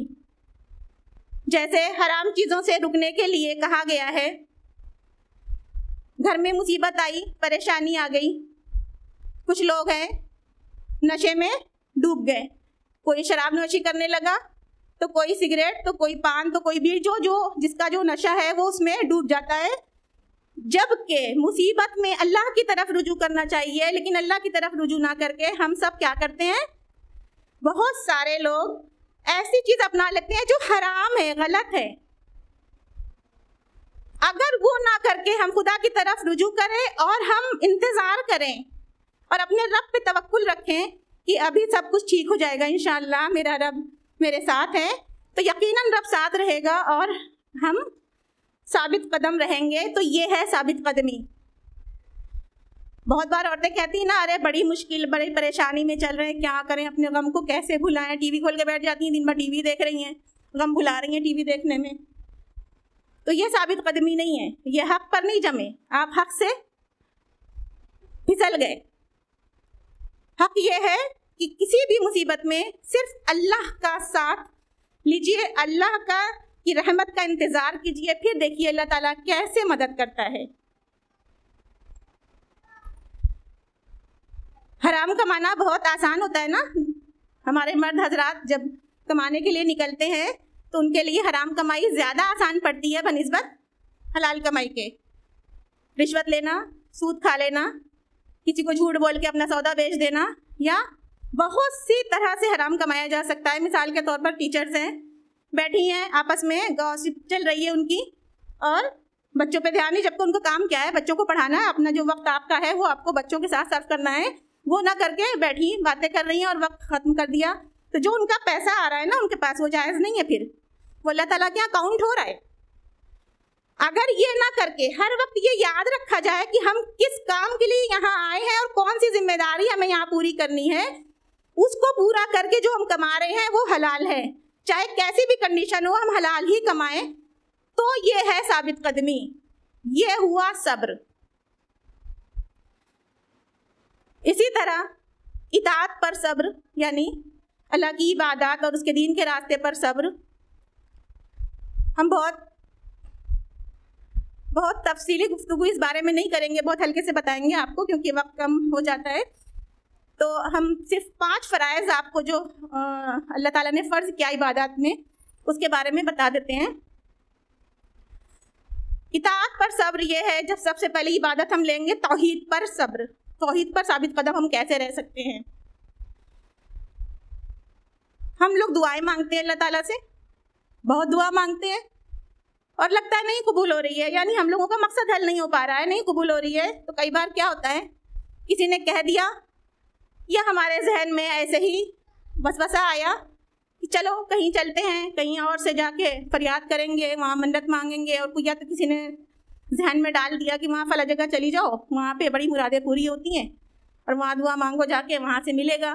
اور پھر انسان جاتا ہے وہاں، اور وہاں سے ان کو اللہ تعالیٰ نواز بھی دیتا ہے، جو وہ مانگ رہا ہوتا ہے اللہ تعالیٰ کو جب دینا ہوتا ہے وہ اس وقت دے دیتا ہے۔ اب کیا ہمارا ہو گیا معاملہ، ہم نے اللہ کے پر بھروسہ نہ کر کے کہیں اور جا کے بھروسہ کیا، وہاں دعا مانگا، ہم ثابت قدم نہیں رہے، کس پر؟ توحید پر، شرک کر دیا۔ تو یہ استقامت نہیں ہے۔ استقامت کیا ہے؟ کسی بھی کنڈیشن میں ہم اللہ ہی کے بھروسے پہ رہیں، تو یہ ہے ثابت قدمی توحید پر، یعنی اللہ پر توکل کر کے، اللہ کے انتظار میں کہ اللہ مدد ضرور کرے گا، اور اللہ کرتا ہے مدد، بس صابر ہونا چاہیے، انسان کو صبر کرنا چاہیے، لازماتا ضرور ہے۔ اور ابھی ہم انشاءاللہ قرآن کی آیات سے آپ کو ثابت کریں گے۔ اس کے بعد ہے نماز۔ نماز ہم سب پڑھتے ہیں الحمدللہ۔ کئی بار کچھ لوگ ہوتے ہیں تھوڑی سی بیماری آ گئی یا کوئی اور وجہ آ گئی یا ٹھنڈ بہت ہے تو نماز چھوٹ جاتی ہے، ارے بہت ٹھنڈ لگ رہی تھی، خاص کر فجر کی نماز سب کو بھاری پڑتی ہے، اٹھنے میں دقت ہو رہی ہے۔ اگر اس ٹھنڈ میں پانی بھی آپ کے پاس میسر نہیں ہے، ٹھنڈا پانی ہے، گرم پانی بھی میسر نہیں ہے، ہم اٹھ کر نماز پڑھ لیتے ہیں اس لیے کہ اللہ کا حکم ہے، تو یہی تو ہے صبر، یہی تو ہے ثابت قدمی۔ یا ہم اگر نماز ہم پڑھنا ہے، ہم کو ہم سفر میں ہیں تو ہم نے نماز ادا کر لی، یا ہم کسی بھی کنڈیشن میں ہیں، کہیں پر بھی ہیں، پریشانی میں، کئی بار گھر میں بہت سارے خوشیوں کے ماحول ہوتے ہیں اور بہت کوئی تقریب چل رہی ہوتی ہے تو لوگ نمازوں کو اکثر بھول جاتے ہیں، لیکن اگر ہمیں اس حال میں بھی نماز یاد ہے، یعنی ہم خوشیاں سیلیبریٹ کر رہے ہیں اور اس حال میں بھی ہمیں نماز یاد اور ہم نے وقت پہ نماز پڑھ لی، تو یہ ہے ثابت قدمی، حق پر جمے رہنا کسی بھی حال میں۔ روزہ تو خود ہی صبر کی ایک بہت اچھی ریاضت ہے۔ یہ 1 مہینہ جو اللہ تعالیٰ رمضان ہم کو روزہ رکھنے کے لیے دیتے ہیں، یہ صرف اسی لیے ہے کہ ہم اگلے 11 مہینے کی اس میں صبر کی تیاری کر لیں، یعنی صبر کی عادت ڈل جائے 1 مہینے میں، تاکہ اگلے 11 مہینے ہم کن کن چیزوں پر صبر کریں، کن کن چیزوں پر؟ کھانے پینے پر تو صبر ہوتا ہے روزے میں اور بہت آسانی سے ہو جاتا ہے، لوگوں سے تھوڑا سا کم صبر ہوتا ہے جھوٹ بولنے میں، بے ایمانی کرنے میں، ناانصافی کرنے میں، وغیرہ وغیرہ، بہت ساری چیزیں ایسی، غیبت کرنے میں، برا بھلا کہنے میں، منہ سے کچھ بھی نکال دینے میں صبر نہیں ہوتا ہے۔ تو رمضان میں انسان جب روزہ رکھ لیتا ہے نا تو تھوڑا سا رکتا ہے نا، اور رکنا چاہیے، زیادہ رکنا چاہیے تاکہ صبر اچھی طرح ہو سکے. پھر یہ 1 مہینے کی جو عادت ہوتی ہے صبر کی، یہ اگلے 11 مہینے کام آنی چاہیے. تو اگر ہم ایسا کر رہے ہیں تو یقیناً ہم ثابت قدم ہیں، ہم صبر کر رہے ہیں، یعنی ہم ثابت قدم ہیں. اور اللہ تعالیٰ نے قرآن مجید میں بار بار فرمایا ہے کہ ان اللہ مع الصابرین، ان اللہ مع الصابرین. اور آپ جب قرآن پڑھیے گا آپ کو جگہ جگہ صبر کی آیات ملے گی. ہم لوگ کا کانسیپٹ پہلے یہی تھا، زیادہ قرآن کے بارے میں نہیں جانتے تھے، 2 آیات جانتے تھے نا، ابھی جو شبستہ میم نے بتایا، ان اللہ مع الصابرین واستعینوا بالصبر والصلاۃ، ان اللہ مع الصابرین. اور ایک سورہ عصر کی جو آیت ہے کیا ہے وہ، وتواصوا بالحق وتواصوا بالصبر. لیکن آپ قرآن مجید میں جگہ جگہ صبر کی آیت پڑھیں گی کہ اللہ تعالیٰ نے صبر کرنے والوں کے لیے کتنا ریوارڈ دیا ہے، کتنا دنیا میں فتح دیا، آخرت میں فلاح دے گا. یعنی صبر ہونا چاہیے. اب ایسے ہی زکوٰۃ ہے، زکوٰۃ پر ثابت قدم کیسے رہا جاتا ہے؟ زکوٰۃ ہمارے اوپر جتنے اماؤنٹ پر زکوٰۃ فرض ہے وہ اماؤنٹ ہمارے پاس ہے یا زیور ہیں اتنا، تو ہم اس زیور پہ زکوٰۃ نکالتے ہیں. عام طور پر عورتیں کیا کرتی ہیں، خوب زیور بنوا تو لیتی ہیں اپنے شوہروں سے، لیکن جب زکوٰۃ نکالنے کی باری آتی ہے تو کہتی ہیں شوہر کی اتنی کمائی نہیں، یہ کہاں سے دے. یعنی زیور تو رکھ لیا چھپا کے، لیکن اب شوہر کی کمائی کو دکھا دیا. زیور بنواتے وقت ان کو شوہر کی کمائی نہیں یاد رہتی ہے، لیکن جب زیور بنا رکھا رہتا ہے، جب زکوٰۃ کی باری آتی ہے تو وہ ان کا یہ کہنا ہوتا ہے کہ اتنا تو ہے ہی نہیں ہمارے وہاں، اتنی کمائی نہیں ہے، ہم کہاں سے دیں گے. اگر آپ کے پاس اتنا زیور ہے جس پر زکوٰۃ فرض ہے تو آپ کو زکوٰۃ زیور بیچ کے نکالنی ہے. یہ ہے ثابت قدمی، یہ ہے حق پر جمنا. حج کے دوران کیا ہوتا ہے، حج کا معاملہ بھی کچھ ایسا ہی ہے. لوگوں کے پاس جب استطاعت ہوتی ہے حج کی، یعنی پیسہ ہوتا ہے اور وہ اس اماؤنٹ میں جا سکتے ہیں حج پر، تو ابھی بہت ساری ذمہ داریاں ان کو یاد رہتی ہیں، شادی کر لیں بچوں کی، اور یہ کر لیں، گھر بنوا لیں، یہ کر لیں. اس کے بعد پھر پیسہ ختم ہو جاتا ہے تو کہتے ہیں اب تو ہے ہی نہیں ہماری استطاعت، اب ہم کیسے حج کرنے جائیں. جبکہ ہونا کیا چاہیے، جیسے ہی آپ کے پاس اتنا اماؤنٹ آیا، پیسہ آیا اتنا کہ جس میں آپ حج کر سکتی ہیں، آپ پر حج فرض ہو گیا اور آپ کو حج کرنا چاہیے. اگر جو اس طرح سے کر لے وہی استقامت پر ہے، ورنہ تو پھسل جاتے ہیں لوگ. اور پھر حج کے دوران جب وہاں جا کر بہت صبر کی ضرورت پڑتی ہے، بہت صبر کی ضرورت پڑتی ہے. جگہ جگہ دنیا کے لوگ ایک جگہ جمع ہوتے ہیں، بہت پریشانیاں ہوتی ہیں. سفر میں یوں بھی پریشانی بہت ہوتی ہے، تو چونکہ ہم سب سفر پہ ہوتے ہیں اس وقت جب حج پہ ہوتے ہیں تو بہت صبر کی ضرورت پڑتی ہے. اور جو صبر سے جس نے حج کا ارکان کو ادا کر لیا تو اللہ نے چاہا تو اس کا حج مبرور بھی ہو جائے گا. تو یہ ہے ثابت قدمی اطاعت میں.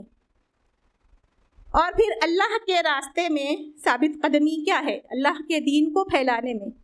اب یہ ساری عبادات اگر ہم گھر بیٹھے کرتے ہیں، چپ چاپ کر رہے ہیں، تو کم پریشانی آتی ہے، زیادہ نہیں آتی ہے، ہو جاتا ہے. لیکن جب انہی عبادات کو، اللہ کے دین کو اور لوگوں تک پہنچانے کی بات کرتے ہیں، یا حق کو، وتواصوا بالحق جب کرنا چاہتے ہیں تو بہت دشواریاں آتی ہیں، پھر وتواصوا بالصبر کی ضرورت پڑ جاتی ہے.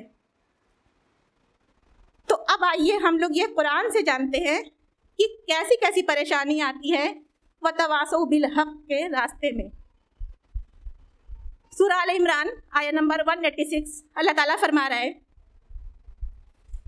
کہ تمہارے جان اور تمہارے مال میں آزمائشیں آتی رہیں گی اور آنی ہی ہیں، اور تمہیں ان لوگوں کی تکلیف دہ باتیں سننی پڑیں گی جنہوں نے، یعنی جو اہل کتاب ہیں اور جو مشرکین ہیں.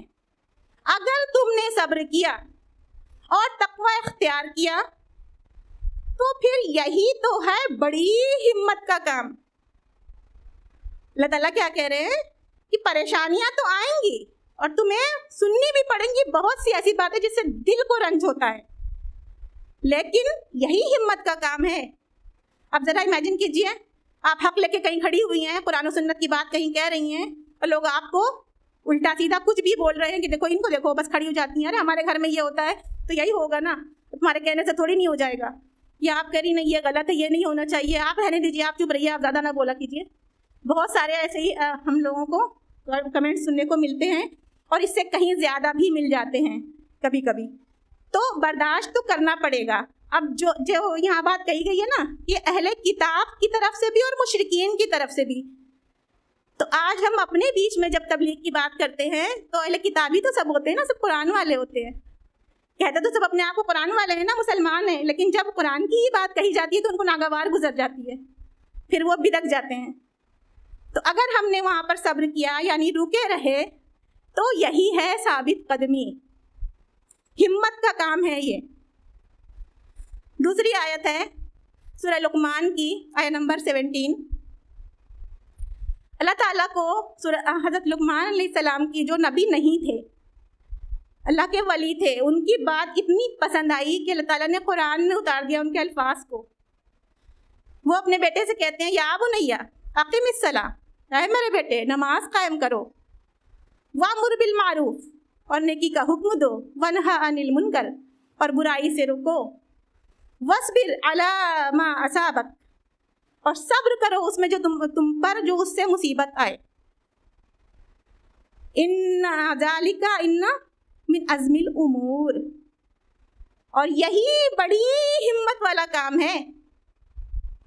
یعنی جب بھی ہم امر بالمعروف نہیں عن المنکر کریں گے تو بہت ہمت کی ضرورت ہے، اور ابھی ہم آگے آپ کو بتائیں گے کہ کتنی ہمت کی ضرورت پڑتی ہے. اسی طرح سورہ المزمل میں اللہ تعالیٰ فرماتے ہیں آیت نمبر 10 میں کہ اے رسول صلی اللہ علیہ وسلم، یہ لوگ جو کہتے ہیں نا اس پر صبر کیجئے، وَحْجُرْهُمْ حَجْرًا جَمِيلًا، اور ان کو بڑی آرام سے، یعنی آپ ان کو نظر انداز کر دیجئے، ان کی باتوں کو چھوڑ دیجئے، برا مت مانیے ان کا. اور ہم لوگوں کا معاملہ کیا ہوتا ہے؟ ہم لوگ کیسے چھوڑتے ہیں کسی کو؟ پہلے لان تان کرتے ہیں، برا بلا کہتے ہیں، پھر کہتے ہیں جاؤ اللہ تم سے سمجھے گا، چھوڑ دیا تم کو، اور پھر چھوڑ ہی دیتے ہیں، کچھ نہیں کہتے اس کے بعد اس سے. صالحین، انبیاء اور جو اللہ کے راستے میں واقعی میں لگے ہوتے ہیں، ان کا چھوڑنے کا مقصد معاملہ کیا ہوتا ہے؟ وہ خوبصورتی سے چھوڑتے ہیں. اللہ تعالیٰ کہنا نا خوبصورتی سے چھوڑ دو. خوبصورتی سے چھوڑنے کا مطلب اس طرح سے سمجھ لیجئے کہ ایک باپ اپنے بیٹے کو، ایک نافرمان بیٹا ہے، اس کو سمجھا رہا ہے وہ نہیں مان رہا ہے، تو باپ اس کو چھوڑ دیتا ہے، چلو جانے دو اس کو ابھی، لیکن اس کے لیے فکر مند رہتا ہے، اس کے لیے کوشش کرتا رہتا ہے کہ ہم کیسے اپنے بیٹے کو سمجھا لیں اور یہ سمجھ لیں اور سدھر جائے. تو کئی بار اس طرح سے چھوڑنا کہ چھوڑ تو دیا لیکن پھر بھی اس کے لیے کہیں نہ کہیں کوشش کر رہے ہیں، موقع دیکھ رہے ہیں کہ جب اس کا موڈ اچھا ہو، جب وہ اچھے حال میں ہو، اس سے بات کرنے لائق ہو تو ہم اس کو سمجھائیں گے، اس کی فکر میں لگے رہتے ہیں. تو یہ کام تھا انبیاء کا، یہ کام تھا صالحین کا. آج ہمارا یہ کام نہیں ہے. تو چھوڑنے کا مطلب ہے کہ اگر ہم نے اچھی طرح سے چھوڑا ہے تو اس طرح چھوڑے کہ فکر بھی کریں اور جب موقع ملے تب اس کو سمجھانے کی کوشش کریں بہت اچھی طرح. اس سے فائدہ بھی ہوتا ہے. اس سے یہ فائدہ ہوتا ہے کہ کبھی کبھی جو کسی انسان جس کو جو نہیں سمجھ آ رہی ہے، جب ہم صبر کرتے ہیں اس کی بات کا واپس سے جواب نہیں دیتے بری طرح، اس نے اگر ہمارے ساتھ برا سلوک کیا ہے تو اس کے ساتھ اچھا سلوک کرتے ہیں اور اس کی فکر میں لگے رہتے ہیں، تو کبھی اس کے دل میں اللہ تعالیٰ کبھی رحم ڈال دیتا ہے اور کچھ حق کی رمق آتی ہے تو وہ اس پہ غور کرتا ہے، پھر اس کو لگتا ہے کہ ہم ہی غلط ہیں تو پھر وہ رجوع کر لیتا ہے. تو اس سے یہ فائدہ بھی ہوتا ہے. اب سوال یہ ہے کہ ہم کریں کیسے صبر؟ ہم دین کی راہ میں اگر نکلے ہیں تو ہم ثابت قدم رہیں کیسے؟ آئیں گی تو یہ سب پریشانیاں، پھر ثابت قدم رہیں کیسے؟ تو اللہ تعالیٰ نے اس کا بھی حل بتا دیا ہے. سورہ احزاب سورہ نمبر 33 آیت نمبر 21 میں اللہ تعالیٰ نے فرمایا لَقَدْ كَانَ لَكُمْ فِي رَسُولِ اللَّهِ أُسْوَةٌ حَسَنَةٌ، تمہارے لیے تمہارے رسول میں، اللہ کے رسول میں سب سے اچھا نمونہ موجود ہے. اب آپ صلی اللہ علیہ وسلم کی پوری زندگی کو دیکھیے، مکی دور سے لے کر جب سے آپ کو نبوت ملی اور آپ نے تبلیغ کا کام شروع کیا، اس وقت سے لے کر آپ دیکھیے آپ صلی اللہ علیہ وسلم نے کتنی مصیبتیں اٹھائی ہیں، کتنی آزمائشوں کا سامنا کرنا پڑا ہے کہ آپ نے مشن کو چھوڑ دیا تھا. کیا مشن سے ہٹ گئے تھے؟ ابھی شبستہ میں ہم نے بتایا ہے نا کہ کیسے کیسے حالات ہے، یہاں تک کہ جب ہجرت کر کے مدینہ چلے گئے وہاں بھی کیسے کیسے حالات کا سامنا کرنا پڑا. آپ بھی ڈٹے تھے اور آپ کے اصحاب بھی ڈٹے تھے رضی اللہ عنہم اجمعین. کہنے کا مطلب یہ ہے کہ اگر ہم رسول اللہ صلی اللہ علیہ وسلم کو اپنا اسوہ بنا لیتے ہیں اور ہم رسول اللہ صلی اللہ علیہ وسلم کے اصحاب کو دیکھیں کہ انہوں نے آپ صلی اللہ علیہ وسلم کو کیسے کیسے فالو کیا، تو ہمارے اندر ہمت بھی آئے گی، طاقت بھی آئے گی اور اللہ کی مدد بھی آئے گی انشاءاللہ۔ تو ہمیں ثابت قدم رہنا ہے، اسی طرح جس طرح صحابہ کرام ثابت قدم تھے، جس طرح ہمارے رسول ثابت قدم تھے اپنے مشن کو پورا کرنے کے لیے۔ دیکھیے صبر کے معنی جو عام مفہوم میں آتا ہے نا، وہ ہوتا ہے برداشت کرنا۔ عام طور پر لوگ یہی سمجھتے ہیں نا کہ صبر کا معنی ہے برداشت کرنا، لیکن قرآن میں اس کے مفہوم بہت سارے بیان کیے گئے ہیں، جس میں سب سے زیادہ یہ ہے کہ جب کوئی کام آپ کرنے کے لیے ارادہ کرتے ہیں تو پھر وہ کام آپ کرنا شروع کرتے ہیں اور آپ کا ارادہ ہوتا ہے کہ ہم اس کام کو پورا کر کے ہی رہیں گے، تو ہوتا یہ ہے کہ جب آپ کام کرنا شروع کر دیا آپ نے تو آپ کو تھکان ہونا شروع ہوتی ہے، پھر دھیرے دھیرے اس میں پریشانیاں آنے لگتی ہیں، بہت ساری پریشانیاں آنے لگتی ہے نا۔ تو اس میں اگر آپ پریشان نہ ہو کر اس کام کے لیے، اس کام کو انجام تک پہنچانے کے لیے لگے رہے، ڈٹے رہے، پریشانیوں کو اگنور کیا، یہی ہے صبر، یعنی اپنے مشن کو پورا کر کے ہٹے۔ اب اگر آپ میں صبر نہیں ہوگا تو جیسے ہی پریشانی آئے گی اب اس کو چھوڑ دیں گے، یا پھر آپ کو تھکان بھی چلو جانے دو بعد میں کر لیتے ہیں، چلو ٹھیک ہے دیکھا جائے گا، یا پھر آپ کو بھوک لگی آپ نے چھوڑ دیا تو اس کا وہ مقصد ہی ختم ہو گیا۔ اور کوئی بھی کام کے لیے پختہ ارادے کی ضرورت ہوتی ہے، اور پختہ ارادہ ہوتا ہے پختہ ایمان سے، اور ایمان بھی پختہ تب ہوتا ہے جب ہمارا توکل بہت اچھا والا ہوتا ہے اپنے رب پر، یعنی یہ یقین ہو کہ میرا رب میرے ساتھ ہے اور وہ میرا ساتھ دے گا، یہ توکل ہوتا ہے۔ تو پھر ہم جس کام کو کر رہے ہوتے ہیں اس کو پورا کرنے کی ٹھان لیتے ہیں اور ڈگتے نہیں ہیں، ہٹتے نہیں ہیں، ڈٹے رہتے ہیں۔ اب سوال یہ ہے کہ وہ کام ہے کیسا، یعنی ویلیوبل کام ہے تبھی انسان ڈٹا رہے گا۔ اگر کام کی کوئی ویلیو نہیں ہے تو انسان وہاں سے فوراً ڈگمگا جاتا ہے کہ چلو کوئی اتنی اہمیت کی بات نہیں ہے۔ اب اس کو ذرا غور سے سنیے گا، مین بات یہیں پر ہے کہ ہم کیسے ثابت قدم ہیں آج۔ اب ہم اس کو آپ کو ایک مثال سمجھاتے ہیں کہ ہماری نظر میں کس چیز کی زیادہ ویلیو ہے۔ ویلیو ہم کس کو زیادہ دیتے ہیں، ذرا غور سے سنیے گا۔ ایک مثال سے آپ کو سمجھا رہے ہیں۔ یہ تقویٰ اسلامک اسکول ہے، یہاں پہ ٹیچرز پڑھا رہی ہیں، دن میں ان کی چھٹی ہوتی ہے 1 بجے۔ اگر ایک دن پرنسپل میم کی نوٹس ملے ان کو کہ آج آپ کو 3 گھنٹے مزید پڑھانا ہے اور 3 گھنٹے کے بعد آپ کو 30 روپے اس کے ریوارڈ دیا جائے گا، اس کی مطلب جو بھی کہہ لیجیے، محنتانہ کہہ لیجیے، جو بھی کہہ لیجیے، 30 روپے دیا جائے گا۔ 1 بجے چھٹی ہوتی ہے، اب 4 بجے چھوٹیں گے، لیکن آپشن بھی ہے کہ آپ چاہیں تو پڑھائیں، چاہیں تو چلی جائیں، نہ بھی پڑھائیں، نہ رکے، چاہیں تو رکے۔ بتائیے کون کون رکے گا، کتنے لوگ رکیں گے؟ شاید کوئی نہ رکے، کسی کی امی انتظار کر رہی ہوں گی، کسی کے بچے انتظار کر رہے ہوں گے، کسی کے یہاں کوئی پریشانی ہوگی، کسی کی طبیعت ناساز ہوگی، کوئی بہت تھک گیا ہوگا، کوئی نہ کوئی وجہ بہانہ آ جائے گی، صبر نہیں ہوگا، رکے گا نہیں، انسان چلا جائے گا۔ کیونکہ جو سامنے اس کا ریوارڈ ہے وہ بہت کم ہے، اس کی ویلیو بہت کم ہے۔ لیکن پرنسپل میم کی نوٹس میں یہ بات آ جائے کہ آج آپ کو 3 گھنٹے زیادہ پڑھانا ہے، آپ کو 30,000 روپے ملیں گے زیادہ پڑھانے کے، پھر چاہے جو چاہے رکے، جو چاہے چلا جائے۔ اب بتائیے کوئی جائے گا؟ اب ویلیو بڑھ گئی نا، ریوارڈ کی ویلیو بڑھ گئی، یعنی جو آپ کی نظر میں جس چیز کی ویلیو زیادہ ہے اس کے لیے آپ صبر آسانی سے کر لیتی ہیں اور کر لیتے ہیں سارے لوگ، جس کی ویلیو زیادہ ہوتی ہے، یعنی آپ کا گول ویلیوبل ہے تو آپ کو صبر ہو جائے گا۔ اب وہ 30,000 روپے کے لیے نہ کسی کو نیند آئے گی، نہ کسی کو تکلیف ہوگی، نہ کسی کے بچے انتظار میں ہوں گے، نہ کسی کی امی انتظار میں ہوں گی۔ تو سوچنے کی بات یہ ہے کہ ہماری نظر میں کس کی ویلیو زیادہ ہے، اللہ کی رضا اور جنت کی یا پھر دنیا کی کمائی کی؟ برا مت مانیے گا، آج عام ہے یہ بات کہ لوگ کمانے کے لیے صبح 3 بجے 4 بجے سے اٹھ جاتے ہیں، پورے دن کام میں لگے رات میں گھر پہنچتے ہیں، صرف اس لیے کہ ان کو ایک بڑا اماؤنٹ کمائی یعنی نوٹ، دنیا کی کمائی، مال مل رہا ہوتا ہے۔ اگر دین کے لیے ان کو 1 دن 2 دن 3 دن ایسا کرنا پڑ جائے، چوتھے دن وہ کہیں گے ہم سے نہیں ہو پائے گا۔ کیا مطلب ہے اس کا؟ آپ کی نظر میں کس کی ویلیو ہے؟ دنیا کی۔ بل تؤثرون الحیات الدنیا والآخرۃ خیر وابقا۔ تم تو دنیا کو ترجیح دیتے ہو جبکہ آخرت باقی رہنے والی ہے۔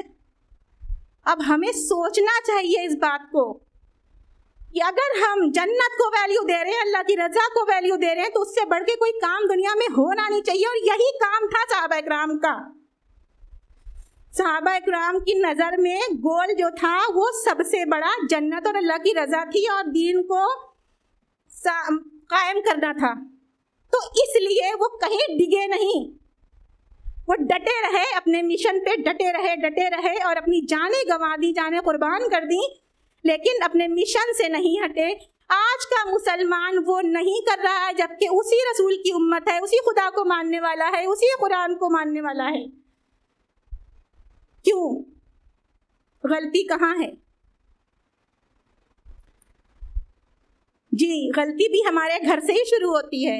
جو ہمارے اندر یہ پست ہمتی آئی ہے نا، یہ ہمارا گول جو بدل گیا ہے نا، یہ بھی گھر سے ہی شروع ہوتا ہے۔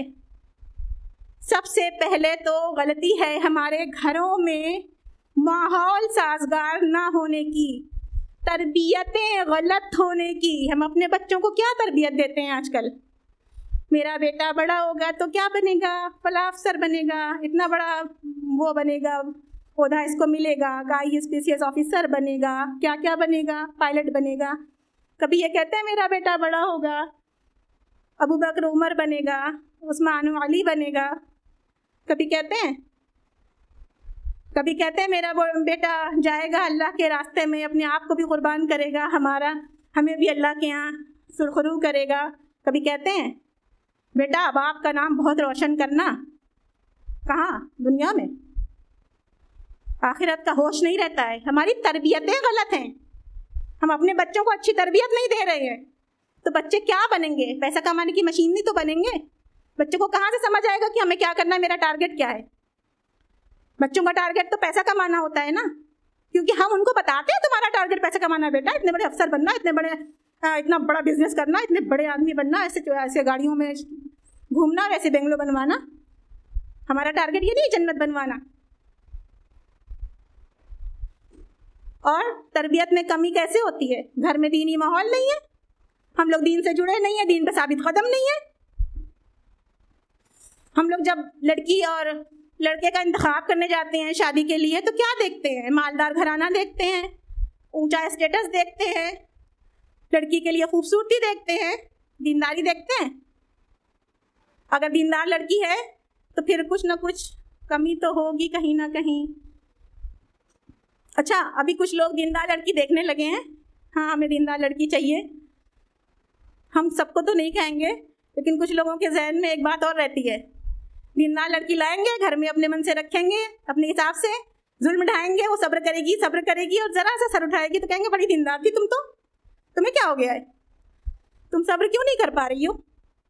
پھر اس کو دینداری کا تانا دیتے ہیں۔ یہ ہے ہماری آج دینداری اور ہمارا مسلمان ہونے کا مطلب۔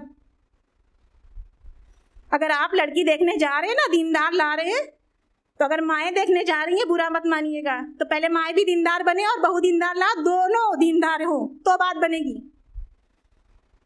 اگر بھابھی آپ کو دیندار چاہیے تو نند بھی دیندار ہونا چاہیے، تب بات بنے گی۔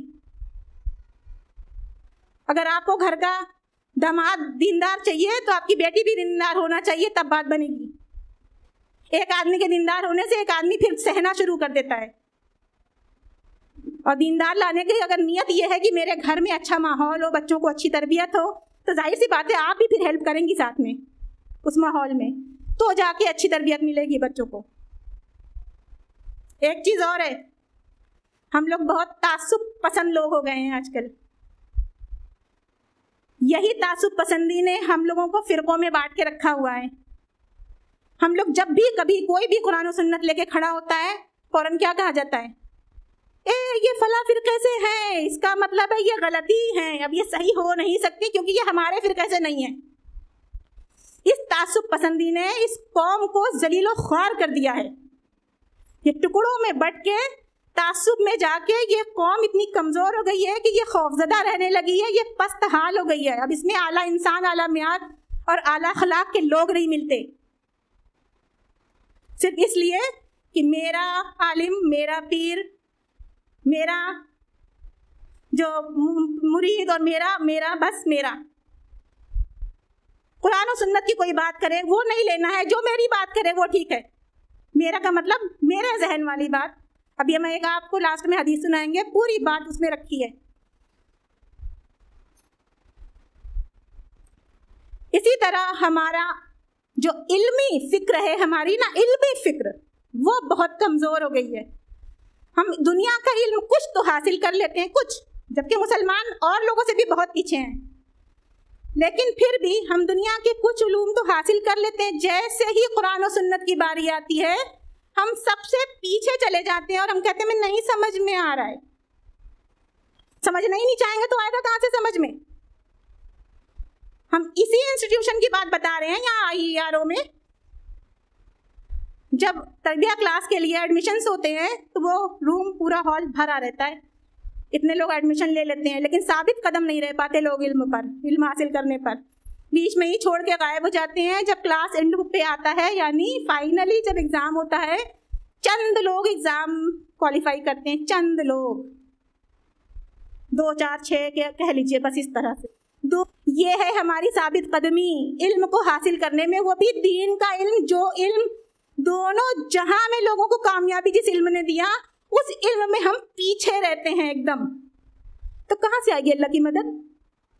اللہ کی مدد ملے گی. اور انتظار تو یہ رہتا ہے اللہ معجزہ دکھا دے ہم کو، کوئی ایسا معجزہ ہو جائے کہ بس ایک دم سے ہم لوگ جو ہے تو کامیاب ہو جائیں ہر جگہ.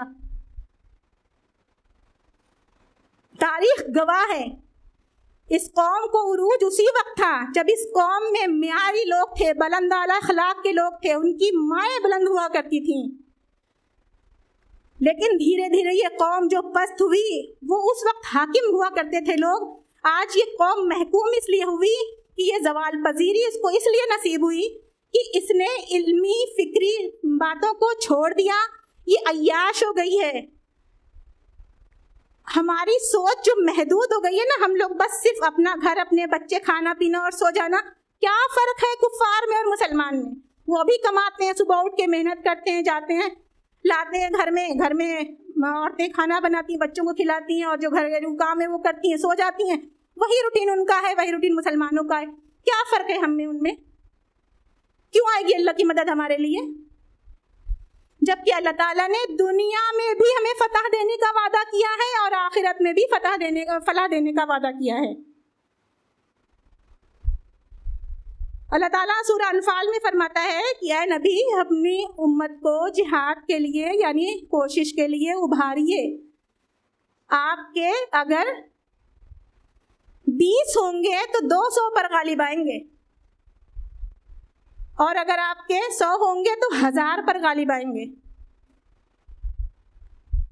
صبر کرنے والے یعنی آپ کے صبر کرنے والے یعنی ثابت قدم رہنے والے اگر 20 ہوں گے تو 200 پر غالب آئیں گے. کیسے 200 پر غالب آ جائیں گے؟ کیونکہ وہ ثابت قدم رہنے والے ہیں، وہ اللہ کی طرف کھڑے رہنے والے ہیں، ڈٹ کے لوگوں کا مقابلہ کرنے والے ہیں صرف اللہ کے دین کو قائم کرنے کے لیے. تو اللہ کی مدد آنی ہی آنی ہے. ایسا ہی سورہ انفال کی آیت نمبر 66 میں بھی اللہ تعالیٰ نے فرمایا ہے کہ جب کچھ قوم میں کمزوری آ گئی تو اللہ تعالیٰ نے کہا کہ اب 20 تمہارے اب جو ہے تو 100 اگر آپ کے ثابت قدم ہوں گے، یعنی پھر بھی صبر کی ہی بات کہی گئی ہے، صابرون ہوں گے تو پھر وہ 200 پر غالب آئیں گے. یعنی اب بس صرف دوہرا معاملہ ہوگا. کیوں؟ کمزوری کچھ آ گئی. اب ہمارے ساتھ کیا ہوگا؟ ہم تو محکوم ہی ہو جائیں گے. ہمارا معاملہ کیا ہے؟ اللہ تعالیٰ فرماتا ہے سورہ آل عمران آیت نمبر 142 میں کہ کیا تم ایسے ہی جنت میں داخل ہو جاؤ گے؟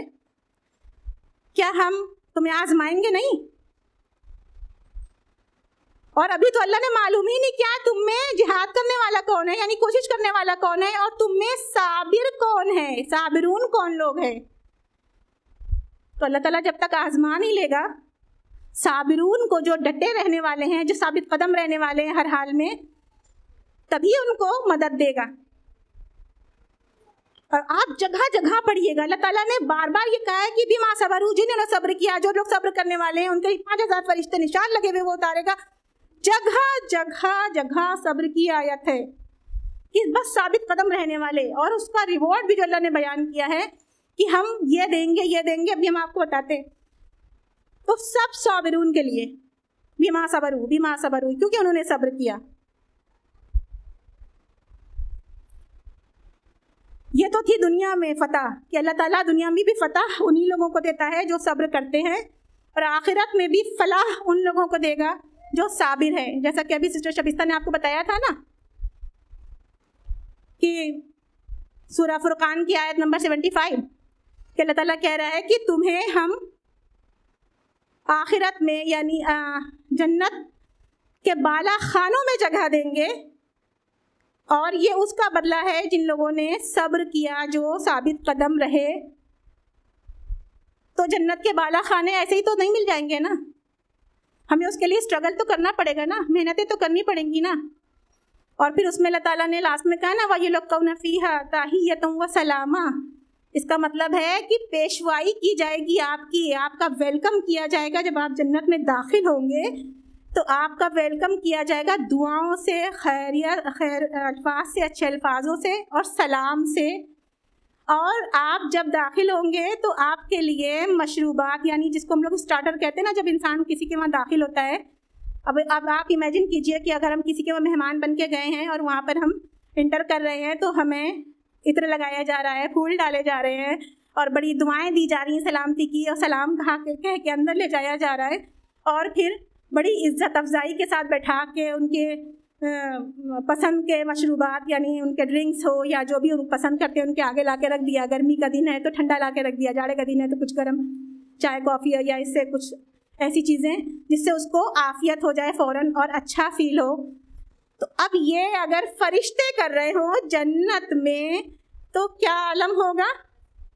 اب ذرا امیجن کیجئے وہاں فرشتے آئیے سلامتی ہے آپ کے لیے، رحمت ہے آپ کے لیے، اللہ کی برکت ہے آپ کے لیے، اور آپ شان سے جا رہی ہیں. تو جو لوگ پیچھے کھڑے ہیں وہ کیا یہ نہیں سوچ رہے ہوں گے کاش کہ ہم نے بھی یہی کر لیا ہوتا جو آج یہ ان کو مل رہا ہے، ایسے ہی ہم نے بھی جیا ہوتا، ایسے ہی ہم نے صبر کیا ہوتا تو آج ہمیں بھی یہ ملتا.